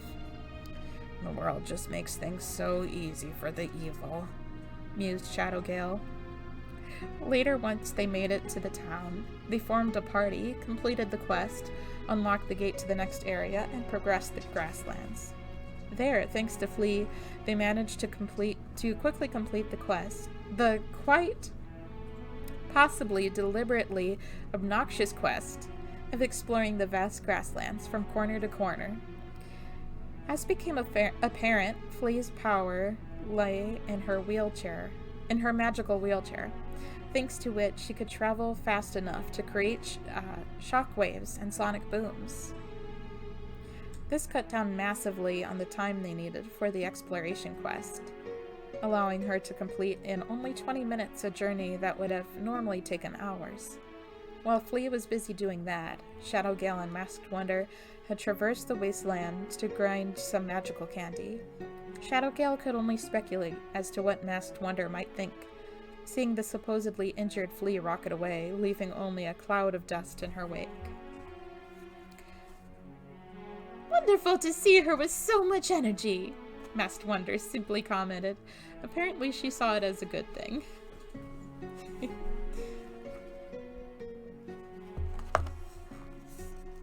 Oh, my images. Hang on. My images that I deleted came back. Let me just catch up really quick. Okay. It's because Scooper turned off the computer. Okay. Magical Daisy. Magical candy functioned as currency in this game, and it was obtained by defeating monsters. In other words, this reward was the whole point of going out to try to beat monsters. So for now, if nothing else, they should be trying to collect more candy, because that was guaranteed to be useful to them. That was how Fall had explained it. Noko had echoed Daisy's feelings. feeling that the term magical candy sounded familiar. When they asked Fall about that too, Fall had replied, "It's from another testing ground, Plum. During that test, magical girls would receive candy by performing their duties to help people. They'd receive more or less depending on the scale of the deed and the amount of gratitude felt. Basically, it was a measurement of their efforts, a numerical representation of their good deeds, Plum." Fall went on to tell them that it had been a robotic, calculating system devoid of any feelings or community spirit, and it was only thanks to the vehement opposition of certain influential figures that it had been rejected in the testing phase. Only the name was back in its new incarnation. After that explanation, Magical Daisy thought the story did sound familiar. The shop in town was empty, just like the rest of the game world. All that was displayed within was a menu listing various recovery items and rations. Daisy pressed the help button to call for Fall. "What is this special pass?" she asked. "It says they're selling it for 5 magical candies." "You'll need that to cross into other areas, Plum," Fall told them. "You'll only need one per party, Plum. The effects of one pass last until morning the next day, Plum." "So I'll buy one then. Everyone okay with that?" The other 3 nodded, and Daisy pointed at the menu. "All right, 1 pass and rations?" "Hunger levels are one of the hidden parameters in this game, Plum. Even magical girls need to eat, Plum. So please be sure to eat enough not to starve, Plum." "They're playing Don't Starve." That reminded her how hungry she was. It must have been hours since she'd first entered the game realm. The lack of a clock and the unnatural, unchanging temperature threw off her sense of time. "And what is this R?" Daisy asked. Most of the items had prosaic names, such as Great Recovery Potion, Small Recovery Potion, or Ration, names that made it obvious from a glance what the item's effects were. But among them was an anomaly simply labeled R. The mysterious name wasn't the only oddity. It was way more expensive than all the other items. The rations were 1 candy each, and the Great Recovery Potions were 20. But this item cost 100 candy. "Selecting this will grant you a random item, Plum. You could even get a crazy rare item, Plum."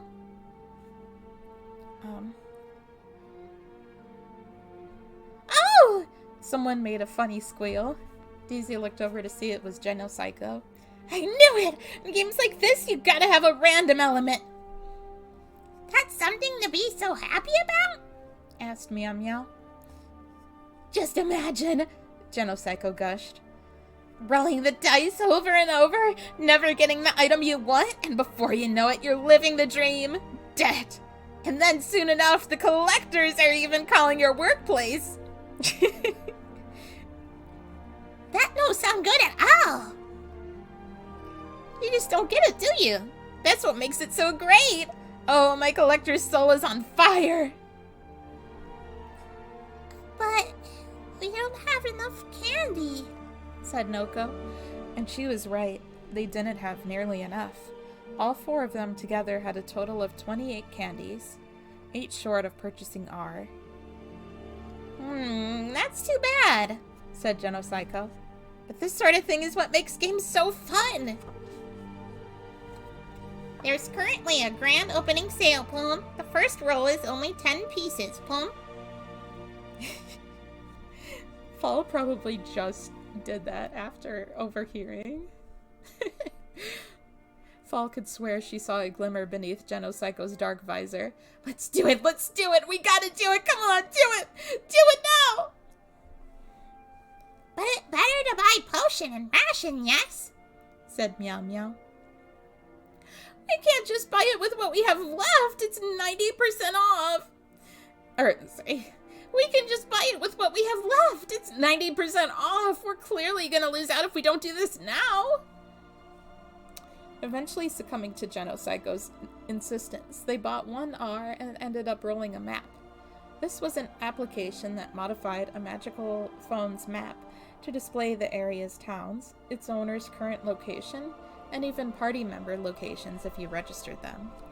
Genocycle proudly puffed out her chest and said, "See, we got a useful item! Good thing we took the gamble, right?" Meow Meow offered the cautious suggestion that they gather more information. Genocycle boldly exclaimed that she wanted to explore the new area, and Noko would blindly follow anything Daisy said. Ultimately, Magical Daisy concluded that they should check out the grasslands. Now that it was settled that they were all participating, Daisy had somehow ended up as the acting leader of their group. She didn't mind having people rely on her, but it had been a while since people had depended on her. Perhaps she was more excited about this than she had initially realized. She felt they should be careful as they progressed, but there was no guarantee that staying in the wasteland would be beneficial to them. Now that Magical Daisy was in this game and leading a party, she'd like to win, if they could, which meant they needed to catch up to the others who had come by earlier. Along the road, they fended off sporadic skeleton attacks, using the map in their phones to progress. Eventually, they found their way blocked by an ancient wooden gate, similar in construction to an Edo period style checkpoint, sitting between steep peaks. Once they passed through, the wasteland transformed into grasslands. Ankle-high grass rustled and swayed in the wind. The bright field of green stretched out all the way to the horizon, much easier on the eyes than the endless buildings and dirt of the wasteland. The sunshine seemed considerably gentler, too. They were no longer burning up. I guess vast open spaces is the common theme. Genocycle bent forward, put a hand to her visor, and surveyed the land around them. It was all flat, save for the gate behind her. This area had a more pleasant view, but it could get boring too if they were stuck there for a long time. I wonder if there's another town like before. Noko brought up the map on her magical phone. Town would be nice, but in games like this, what we really need is a spot to farm candy. Genocycle threw out a couple of quick jabs as if she was shadowboxing. They say you have to complete quests for area gate to open. What we do about that? Falls say quests give candy too. Meow Meow bent down, seemingly observing the grass. They were all good ideas, which gave Daisy pause. A place to farm was important. Magical Daisy had essentially banned herself from any violence, so the skeletons were the perfect target to unleash her pent-up frustrations on, even if they were pretty weak enemies. The nice part about games was that you could use lethal force with no ethical repercussions. The main quest was important too. They needed to progress into more areas in order to fight stronger enemies, and of course, to complete the game first, they needed to progress the fastest. That was generally how things worked in video games. Thus, the question Daisy asked herself boiled down to whether they should fight or not. Fighting's fun after all. In a game, you didn't have to feel any reservations about doing things that would otherwise be taboo, and she wanted to do those things. Alright, let's head for the town first, said Daisy. If we go there, we might be able to dig up some information or hints on the area quest, or even something about a good place to farm. As they progressed through new areas, the parts they'd already covered appeared on the map, allowing them to head straight to town. I think this is a good time to show this image. Oh, whoops, it's backwards. Hang on. It was upside down, so I flipped it, but then it was also backwards. Okay, there we go. You see mainly Meow Meow, and you see Genocycle kind of to the bottom left, and Magical Daisy to the upper right there. I see. How convenient, Daisy mused. Genocycle's insistence had been worth it then. All right, let's cross the grasslands and head to the town. They started walking, but within 5 minutes, a hindrance appeared. Whoa, they're red? Said Genocycle. Ugh. Noko grimaced. Kinda creepy. Oh, I just realized Noko's in this image too, on the right there. They must have hit a spawn area. Hordes of skeletons were crawling up out of the ground. What's more, unlike the pure white ones from the wasteland, these were covered in brilliant red. Skeleton Mark II, huh? Said Meow Meow. So they're just doing a palette swap to cut down on the work, huh? Genocycle griped. That's a pretty cheap technique for a magical game. Everyone stay alert, said Daisy. We're in a new area, so the enemies may have gotten stronger. Don't judge a book by its cover. Fight with all you have. Genocycle dropped her visor, Meow Meow raised her leg and struck a kung fu pose, and Noko lifted her ribbon-adorned mop. They'd already discussed their strategy for these monsters. Visor lowered, Genocycle charged in first. Her magic lay on her special suit. According to her, it could protect her from even a supernova or the Big Bang itself. As long as her visor was down, no attack could get through. Daisy wondered if it would even stop her daisy beam, but she never said it out loud. She was the adult here, so she had to act like one and not mess with the other girl. Genocycle rushed in, kicking, punching, and pummeling everything within reach. The gun at her hip was just a decoration to help sell the theme, so she left it there and opted for hand-to-hand combat. She investigated thoroughly to see how the enemy would attack and how hard they would hit.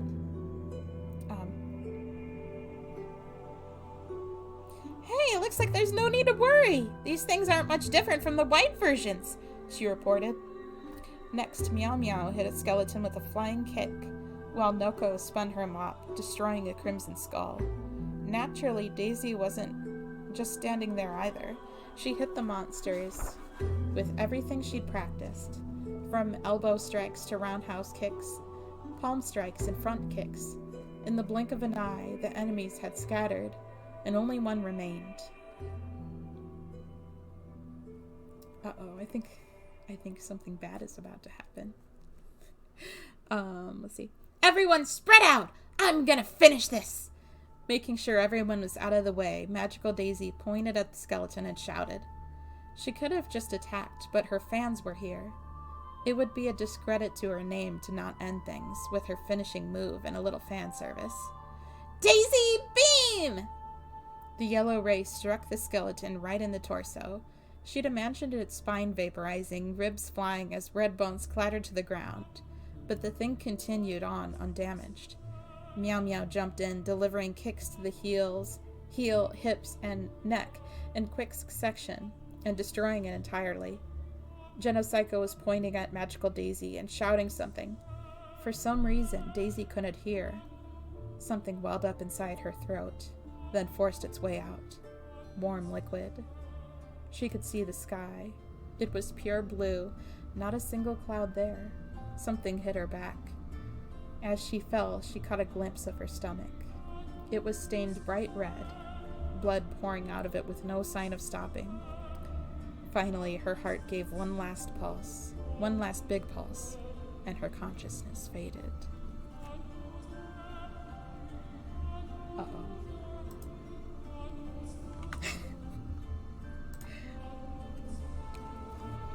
Petchka. Yeah.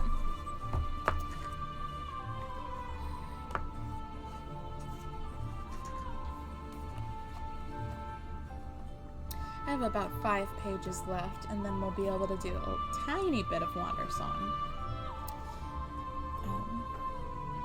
With the town as their base, the party hunted for monsters on the grassland and built up their candy stash.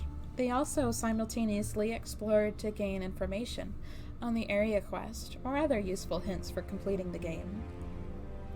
It was risky to break up the party, but with the map they rolled from R, they could keep track of one another's positions, so they ended up splitting into 2 teams.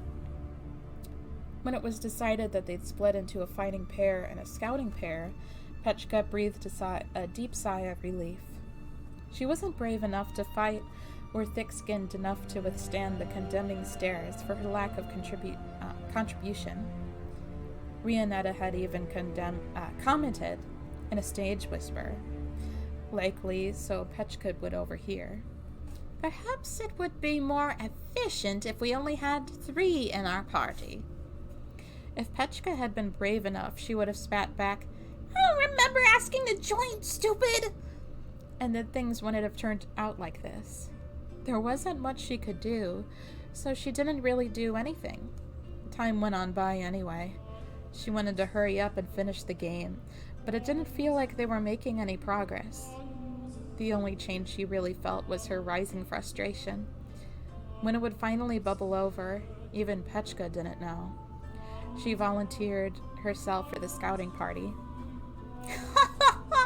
I will get so much useful information, even with the doll. Even the doll will be surprised. Nonoko Miyokata wasn't all that intimidating compared with Rianetta and her sharp tongue, or Clantail and her silent pressure. Nonoko looked human, at least, compared with the 2 monster girls. The grasslands are so Let's never go back to the wasteland. Can you try to be a little quieter? Petchka trailed off. I hope there will be living creatures here at size. I'm gonna adopt them.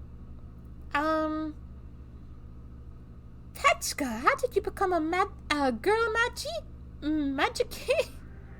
I received an email. Like I said, this is so cute. Cuteness is la justice. Hey, please don't pull. She was so loud as they explored, Nonoko Miyokata never shut her mouth, oblivious to Petchka, and her ever-present anxiety that the extra noise would attract monsters. When the scenery changed, Nonoko would instantly start babbling. When the wind blew, she laughed, and even when absolutely nothing was happening, she continued to ramble on about herself. Apparently, she had a very cute friend named Tama, but she had been unable to bring it with her into the game. According to Fall, all they were allowed to bring in was their weapons and costumes. I wonder if they named her little friend after Tama from the first book, or if that's just total coincidence. All this was more exhausting than the walking. Her fatigue made the rations taste much better, but Petchka wasn't happy about that.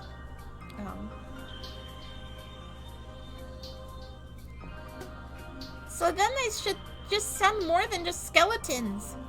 They were eating the dry and tasteless rations atop some rocks when, bam! Nonoko smacked the stone beneath her. Petchka was so startled she dropped her food. She quickly scooped it up and blew on it before resuming her meal. It's only these skeletons. I can't use magic. If only I could make a friend, I could finally be useful to this ensemble. No one needs a magical girl who can't use her ability. What must she think of Petchka, then, whose ability to create good food was of no real use to the party? She was too scared to ask. That's why I'm searching for new monsters during this investigation, Nonoko proclaimed, clenching a fist. Her eyes shone. Petchka, if you find one, then please let more take it. As thanks, I will defend you if the others try to kick you out. Oh, sure. Thanks. Nonoko grabbed her hand and shook it. Petchka guessed that was an attempt to cheer her up, but she was going about it rather oddly, and Petchka didn't feel very encouraged. This place seemed to have more potential to host living things than the wasteland did, but despite Nonoko's enthusiastic babbling about how there had to be animal-type monsters, they never saw anything other than red skeletons, not even an ant. Putain! This game is conneries! I don't know any of these French words, Nonoko muttered, and Petchka nodded. No animal-type monsters appeared, fortunately for Petchka, who was scared of them, but unfortunately for Nonoko, who wanted some companions. but they were able to meet other players. Flea, the magical girl in the wheelchair they met in town, said she was in the middle of completing the quest to unlock the next area. The other members of her party were out collecting candy. Flea looked so evanescent, like she'd disappear under the lightest touch, and so helpless, like she'd break under a caress. Petchka wondered if it was okay to let her attempt the quest by herself, but Flea's strong voice belied her appearance. She is a magical girl too, after all, thought Petchka. Ooh, making cookies! It sounds so great. Also, if you don't mind me asking, did you want to start the Sonic X watch party right at 2? Or would it be starting later, possibly? I'm just curious if I have any time for a little Wandersong, or if I should wrap up after getting to page 65 or 66 is where I wanted to leave off. What kind of cookies? That's a good question. Also, hello, Colorful Cast. I'm in no rush. I'm enjoying yours too. Thank you very much. I'm glad to hear. It seems a few parties have already formed, and there's one girl out on her own as well, Flea had informed them. Dark milk white chocolate. Wow, making all kinds of cookies. Out on her own, just thinking about being forced to fight the skeletons all by herself sent a chill up Petchka's spine. That was the last thing she wanted. One group is hunting to the east of town, and another is doing the same to the south, Flea added. Oddly enough, no one's staking claim to territories yet. We're all naturally keeping our distances. Oh, and there are red skeletons in these grasslands. Be careful of them. Store-bought, but hopefully dank. Ooh. Sounds good, especially the white ones.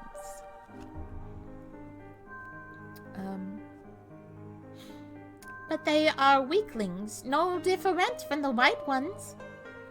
Unlike the white ones, they have the ability to reflect projectiles, said Flea. She held out a magical phone to show them an illustration depicting a red skeleton. The impressive image of the skeleton poised to attack looked stronger than the real ones that just broke apart. Name, Powered Skeleton. Magical candy, 8 to 12. Spawn area, grasslands. Group numbers, 5 to 20. Elemental weakness, fire. Can reflect any long-range attack. Use close quarters combat to defeat them. The entry went on and on. One of our party members threw a rock at them, explained Flea. She now has a big lump on her head. What is this? Data de los Monstros? A monster encyclopedia. It's an app for sale in the shop. You might need it if we're going to start encountering abilities like attack reflection. It wouldn't be pretty if one of your attacks bounced back at you. Petchka and Nonoko immediately messaged Clantail, notifying her of the red skeleton's ability to reflect projectiles. Their party had long ago exchanged numbers. The email app still seemed to be broken, but for some reason it could still send messages to other people inside the game just fine. You should check out the Grassland shop. There are a lot of items for sale, weapons and armor and such too. The material and make of them are rather plain for magical girl equipment, though. A bit lacking, I suppose. Petchka jotted down what Flea had said in her phone's notepad, and they bid goodbye to the other girl. Their information exchange had been entirely one-sided, since Flea had already known everything they had to share in return, but Flea still smiled and waved goodbye at them. She was très nice, said Nonoko. Yes, I'm so glad we ran into such a good person, Petchka agreed. Flea was the only magical girl they had met on their scouting mission. Perhaps the others were all busy killing monsters on their hunting grounds. The bounty the grasslands offered compared to the wasteland made it easy to assume the others would also want to farm candy for a bit.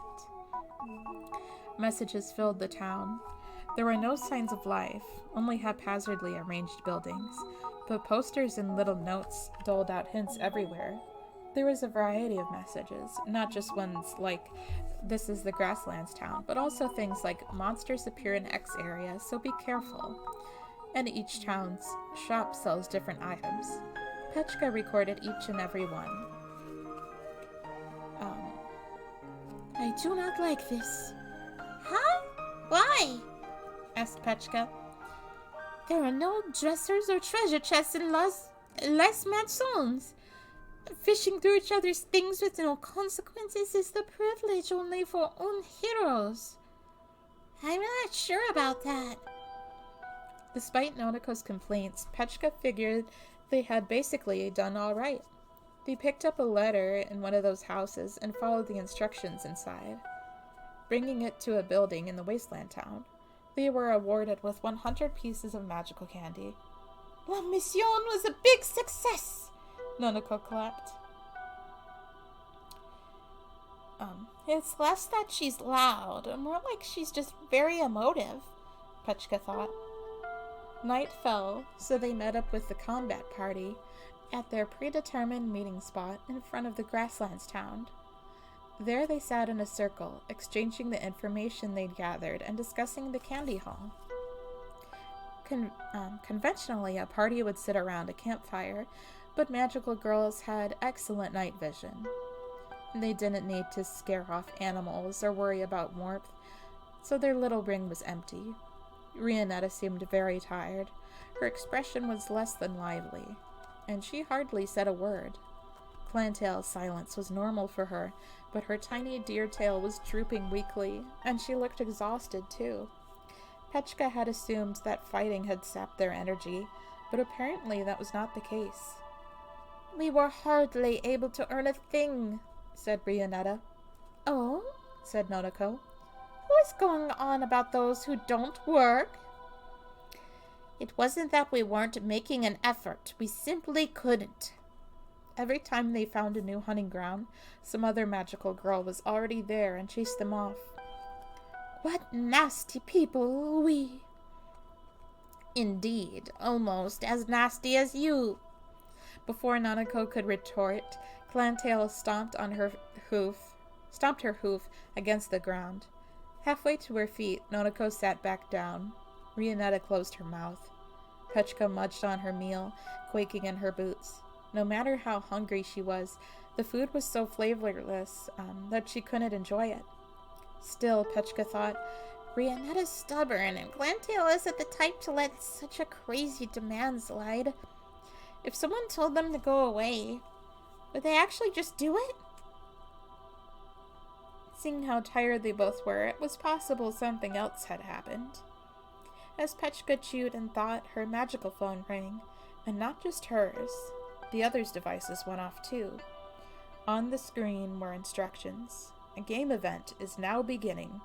All the players will be transported to the square of the wasteland town in 5 minutes. And that is where we're going to stop for now. I got about a third of the way, finished the first 65 pages. So we're planning on doing a third of a book every 3 weeks. It was almost honestly tempting to change it to every 2 weeks because these are really fun for us. But we thought because this is going to be a very long series, we should do 3 just so we don't get burnout. And now I'm going to switch to Wandersong for about 30 or 45 minutes or so. How many books are there? I'm going to check again. I think there's at least 15. Let me see. There's 17. And 15 of them have English releases. No, wait. Some of them haven't come out yet. The last 2. Okay, so the first 13 are out. No, 14 are out. In English, I mean. And the 15th is coming out in February of next year. And the 16 and 17 are TBA for English. Unless you can read Japanese. I mean, that's pretty far off from where we're at right now. This is why I really, really, I don't know if it's possible, if it's likely to happen. I would really love for them to continue the anime, because I think we're more attached to the characters from the first arc, but that might just be more because we know them from the anime. But the second arc, taking place in a video game, is like, I think would be even more interesting to watch from the animation point of view. Like, I would love to see what these monsters look like, for one. Like the skeletons, and I don't remember all the other monsters they face, but I would love to see how the different video game areas look. I really do hope they continue the anime someday and go into the other books. But it's still enjoyable just to have the books, because you do get to know what the characters look like. There's illustrations in the beginning of every book, and there's illustrations throughout the book. I stopped the music because I'm about to switch the game. But actually, for the second book, there is only one more illustration. I don't even know where it is. Hang on. I'm just skipping through to see. Where is it? Oh. It's so strange how... Oh, I see it. We're about to see it. And then... That's so strange. For almost 2/3 of this book, there's like no pictures, but... They put all the pictures in the beginning, I guess. Anyway, I will be right back. I just need to get our capture card plugged in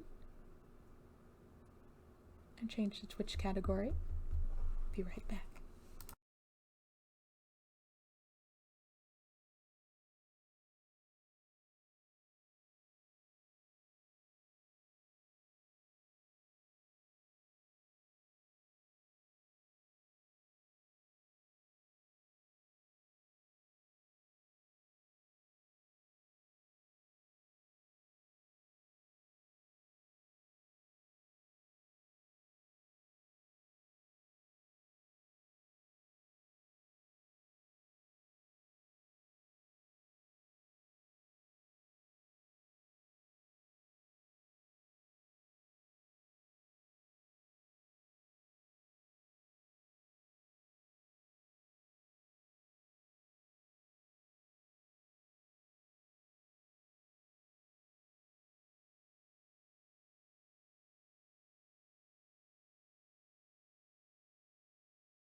Hello. Oh, I have to turn myself. I forgot I was rotated. Hang on.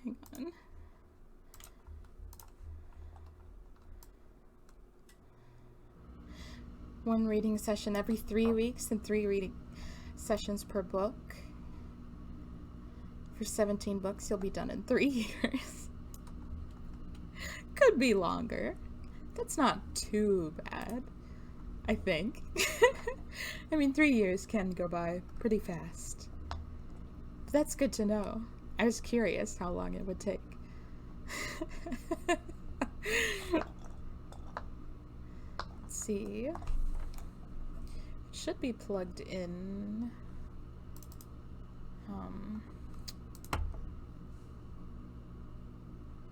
Why is it not showing up?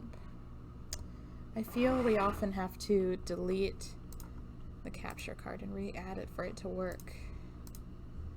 Maybe it doesn't like... there it is. I think it just doesn't like when you plug it into another device, if that makes sense. Wait. Why did I say yes to that? I was trying to back out of that. I think I got the button switched. Hang on.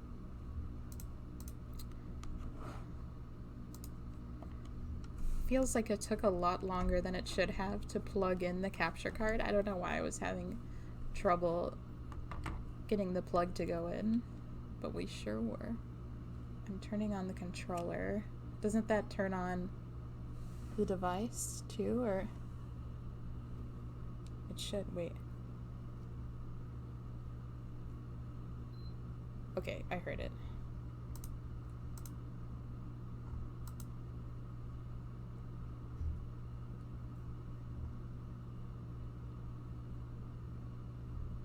Sorry for accidentally turning off the device. There we go.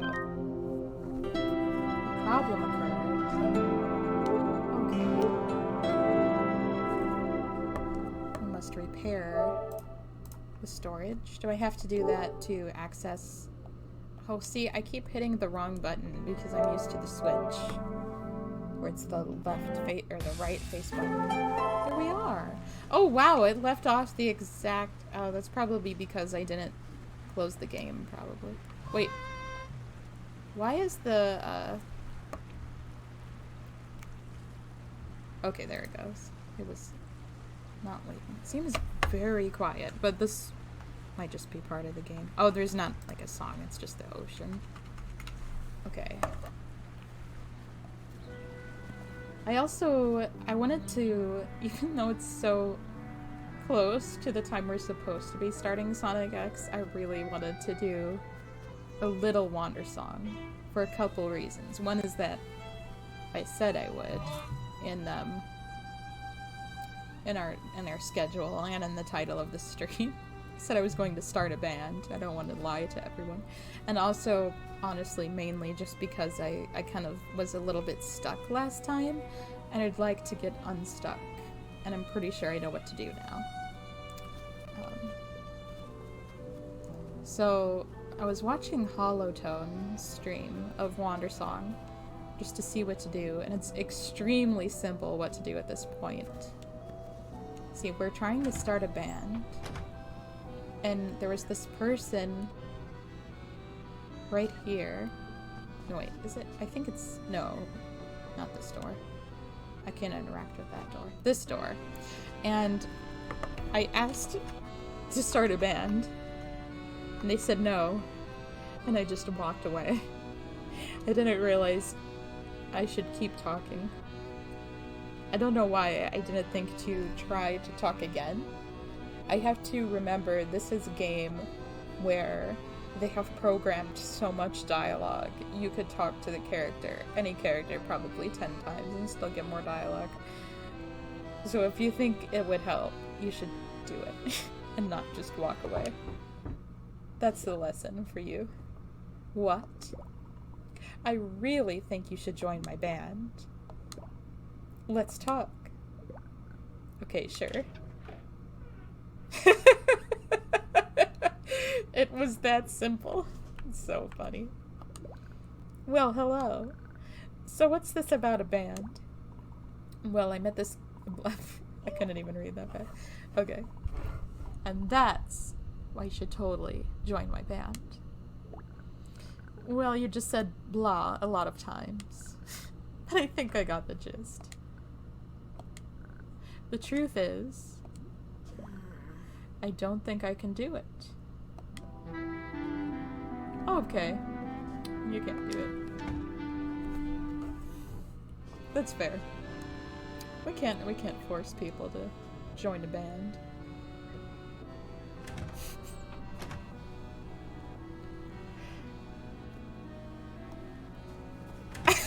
I'm just kidding. I'm not going to make the same mistake twice.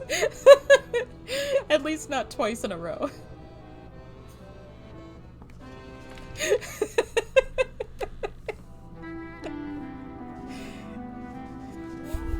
Why can't you do it?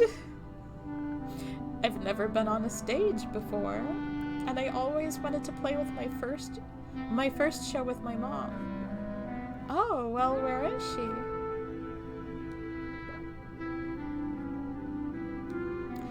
She passed away. I'm here in Delphi for her funeral.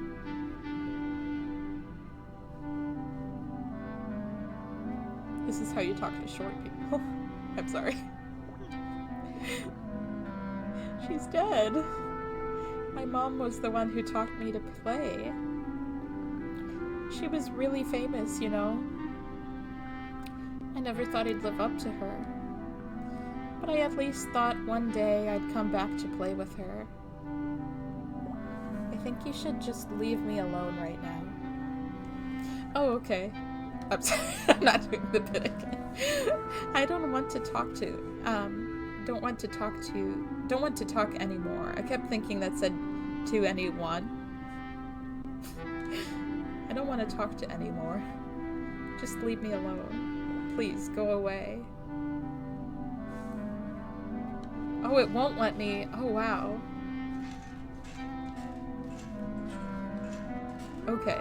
But I'm assuming this was necessary dialogue to activate something else. Oh, there we go. Hey, little bard.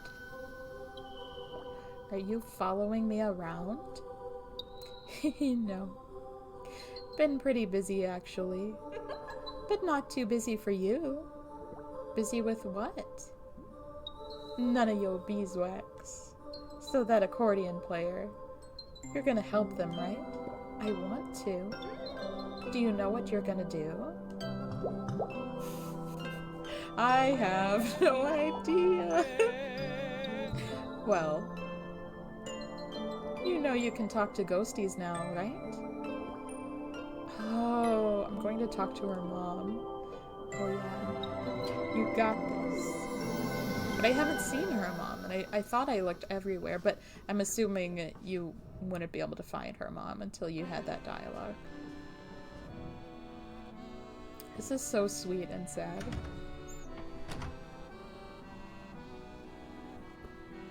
Okay. Where? Oh, I love this character. The blues!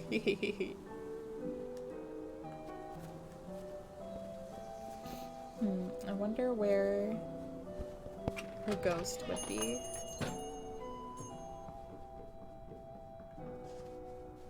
If I was a ghost of an accordion player's mother. No, wait, she's also an accordion player. Don't want to disrespect her mother.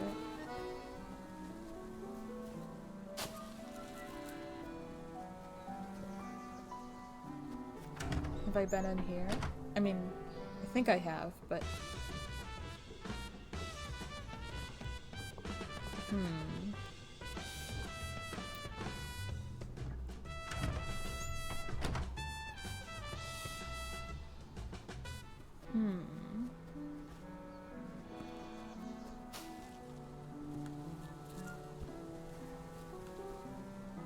Oh!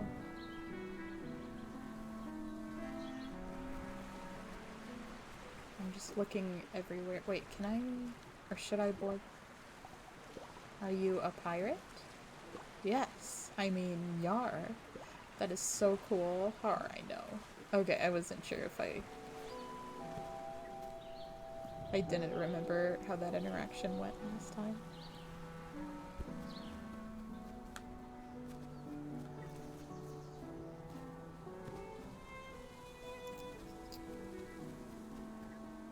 Oh, should I go this way? Oh, cemetery. No loitering after dark.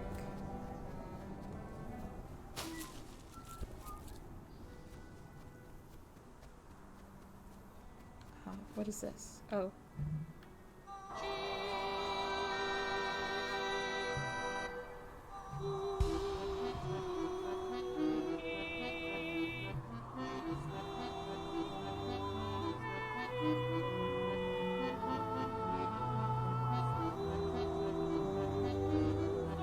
I wonder if you guys are hearing the singing. Do you guys hear the singing or not? Because it's coming out of the controller, and I don't know if it's also coming out of not the controller. You can always just put the controller to the mic. I hear his singing. Oh, that's good. No, thank you. I wonder if you were hearing it from the mic of my controller. Wait.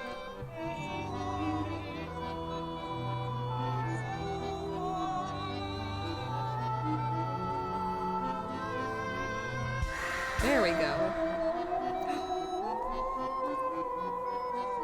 The ghost of an accordion player. It's so terrifying. Wait! No, come back! Stay! I want to talk to you.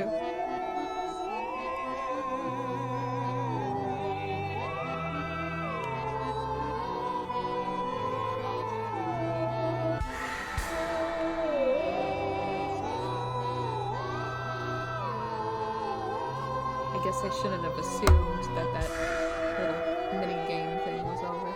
Okay, now it's over. Been a while since I did a proper jam session. Thanks. I know why you called me. My kid, Ash. I'll go talk to them.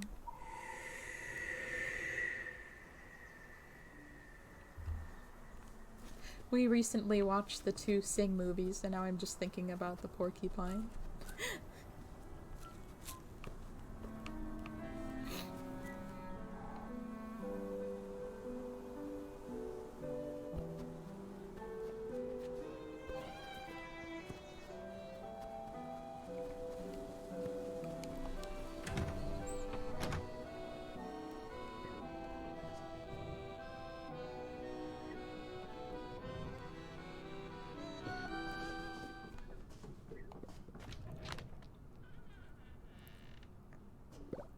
Oh, it's you again.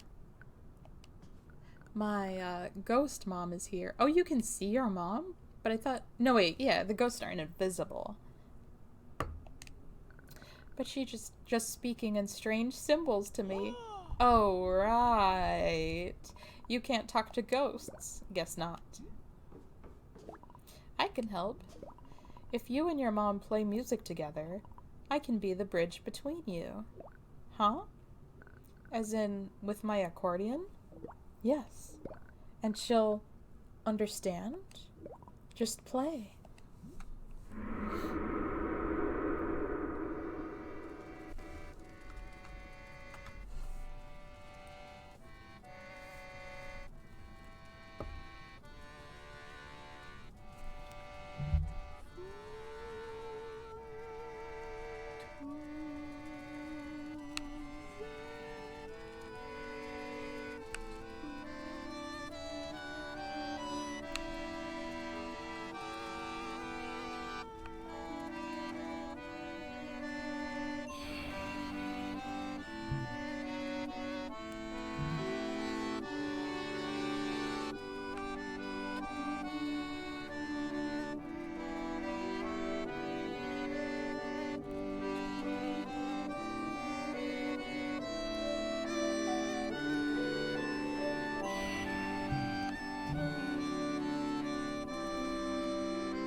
really was her. She was there in the sound of her accordion. What did she say? A lot. Stuff that sounds cheesy put into words. I think she would want me to play with you. And I guess in her memory, it's the least I can do. That's great! Please don't make a big fuss about it. I'm nervous about this, but I'll do my best. Oh.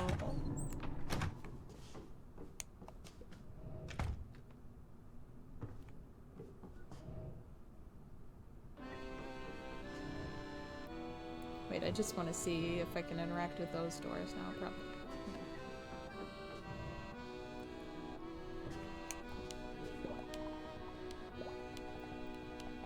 Okay.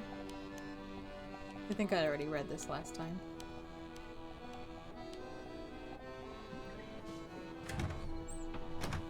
Maybe. Maybe not, actually. Oh well.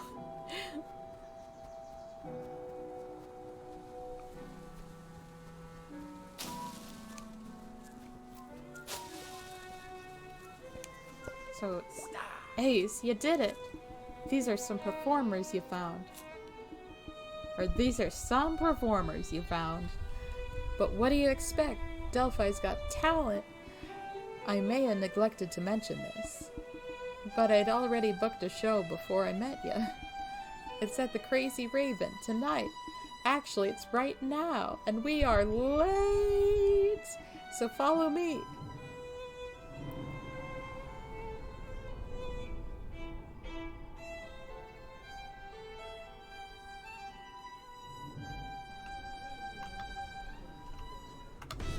Maybe I should turn up. I feel like... Oh, it's all the way up. Okay. So we all know the plan, yeah? Mm-hmm. Guess so. I don't think so. Oh, yeah. Well, don't worry, Ace. We got it all sorted for you. Just follow our lead. We're gonna do great. I hope. Don't sweat it too much. It's only our first show. Nobody knows us. It'll be a small crowd. Think of it like a warm-up.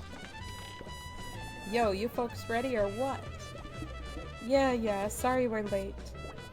The whole town is practically here. They're out there waiting, man. The whole town, huh? Yeah, the whole town. You think they got anything better to do tonight? Hope you're worth the wait. Aye, sweet chords. Soon as you're ready, stage is right through this door. I can't believe this is happening already. I don't feel ready at all. Maybe this was a mistake. I'm sure you'll do great. What did you realize, colorful cast? You know, my boy wasn't kidding. This town needs a real kick in the butt. And tonight's the night we give it to him. Stand on the right. It's no surprise so many people came. I'll do that in a second. They must be so excited to see us. Every moment we delay, the tension rises. Let's not keep those poor people waiting much longer. The right? Wait. The performers are.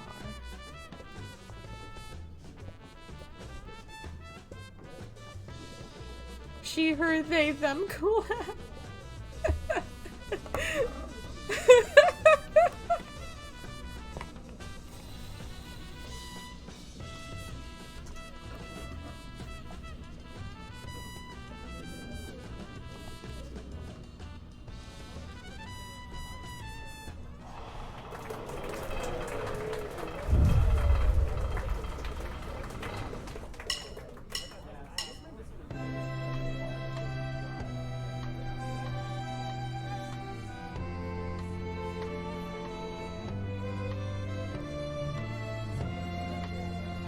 Do I start?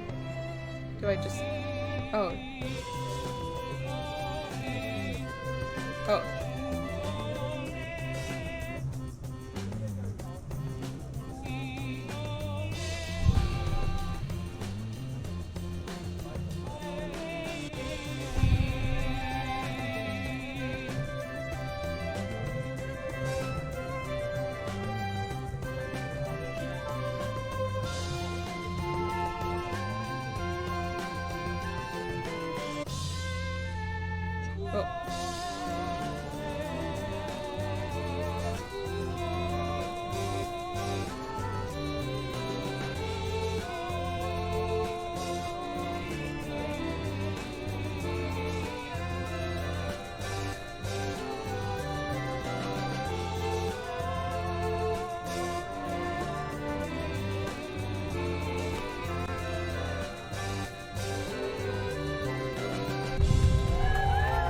I blew them all away.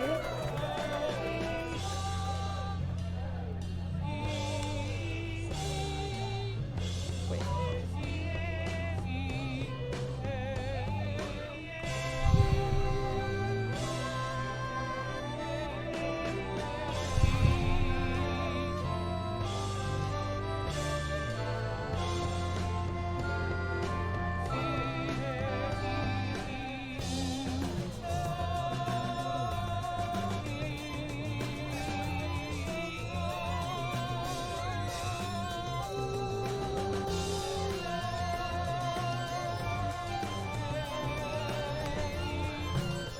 Are you supposed to be doing it like this, like with the drum?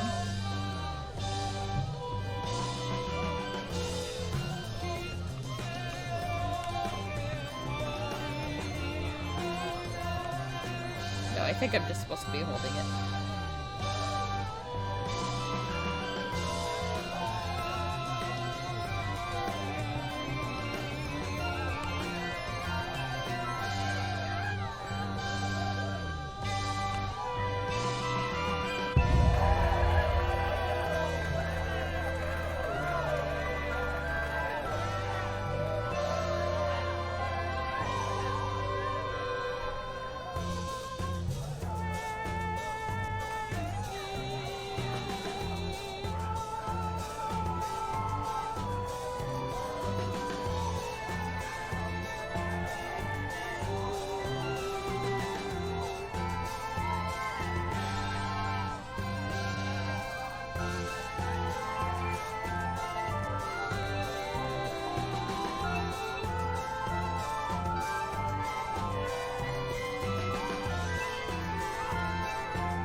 Everyone loves us. Yeah, they really like us. That's what I said.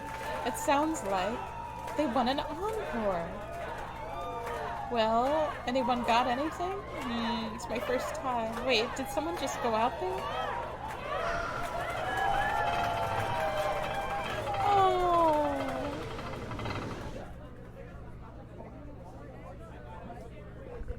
This one's in memory of my mom. It's an old song she used to play about the Queen of Winds.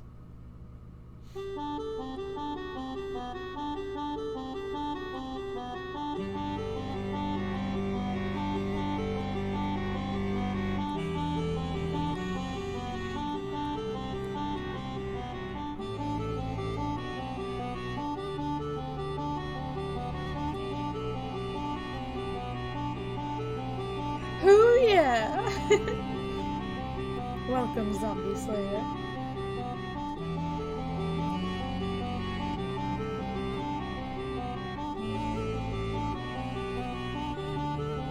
Ooh, the cookies are good. It's good to hear.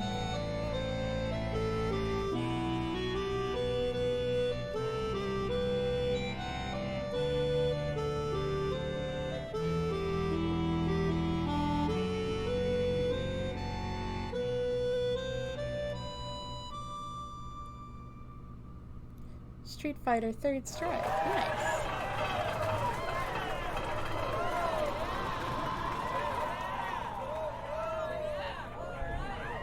Hiya, almighty. I was so nervous.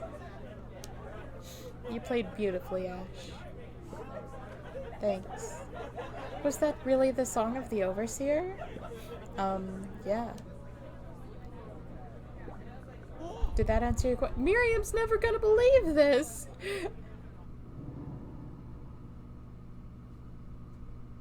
I don't believe it either.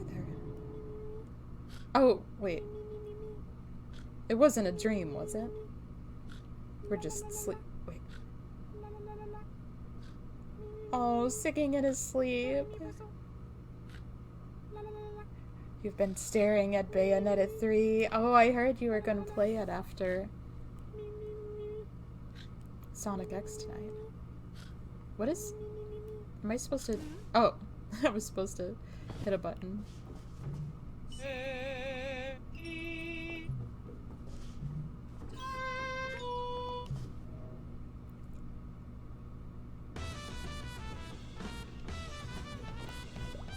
Hey, nice job on that show.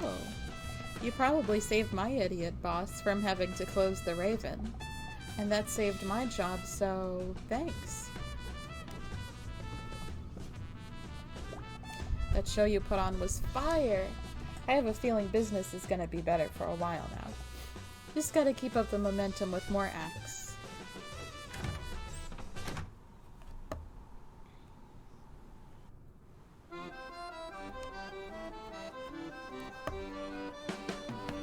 If I talk to people, will they have new dialogue because of the show?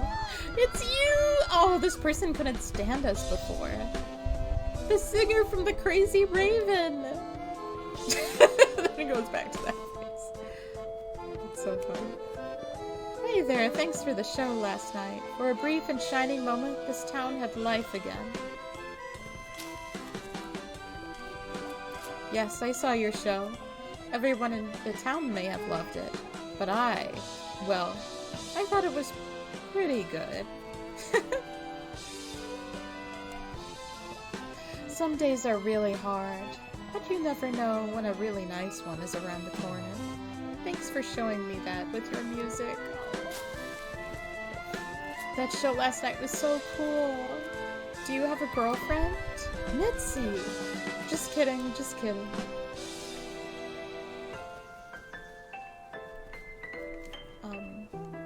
Oh, I'm supposed to talk to, oh, what about you? I went to your show alone, but while I was there, I made eye contact with this guy, and it kind of rocked my world. Aw. I'm trying to find, my friend. I forgot her name. Backstory is important, but I want to take this one moment to let you know your show was great. Someday I'll tell, tales of it as backstory to some other story. Oh wait, here we go. Miriam. Oh, there you are. I hear you've been busy. Putting on shows when I specifically said not to. Or did you forget that the world is ending? I learned the Overseer song though. Oh, you did? Yeah, what do I do now? You go find the breathing crystals and sing that song. They're inside the cave we came through yesterday. Just follow the crystals all the way down. You aren't coming? No. What do you need me for? Apparently you got it all figured out yourself. I'm fine here. Come back after you're done. Oh, okay. Did the stream? Oh no, it's fine. Good luck with the Overseer.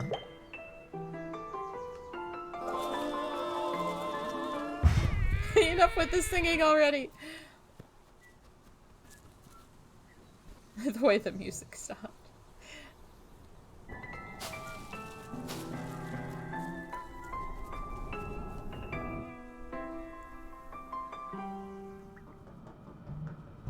Okay, so the crystals.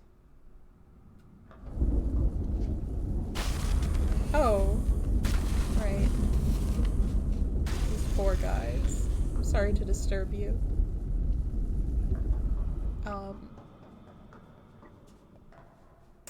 Breathing crystals below, okay.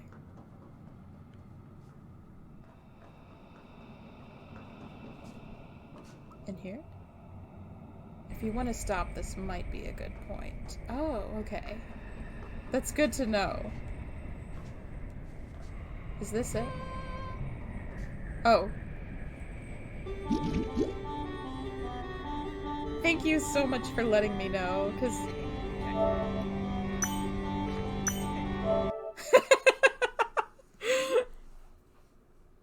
Because I wasn't sure how much. I thought I was, like, close to a point where it would, like, be a good wrap-up point. But if... I trust your opinion. I don't want to, like, get into a whole other segment. But yeah. Thank you so much for joining me tonight. I had a lot of fun.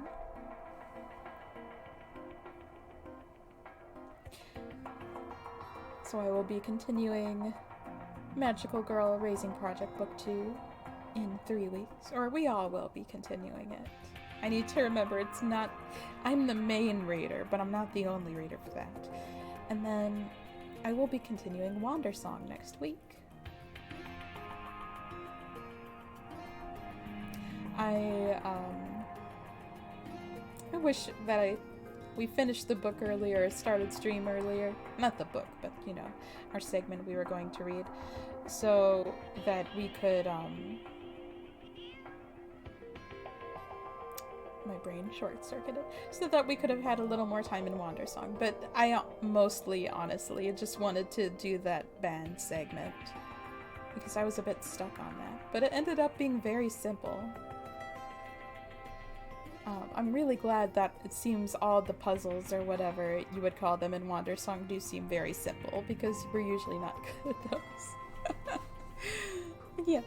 Our schedule for this week? Okay, I will say up front, it might end up changing a lot, or it might not. We are, you know, in the process of getting a new job. So we might have to work around that. And also, Sonic Frontiers is coming out this week.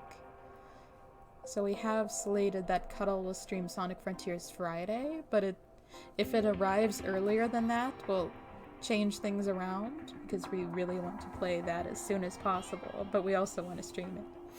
But yes, our tentative schedule is that tomorrow night Snuggle will be doing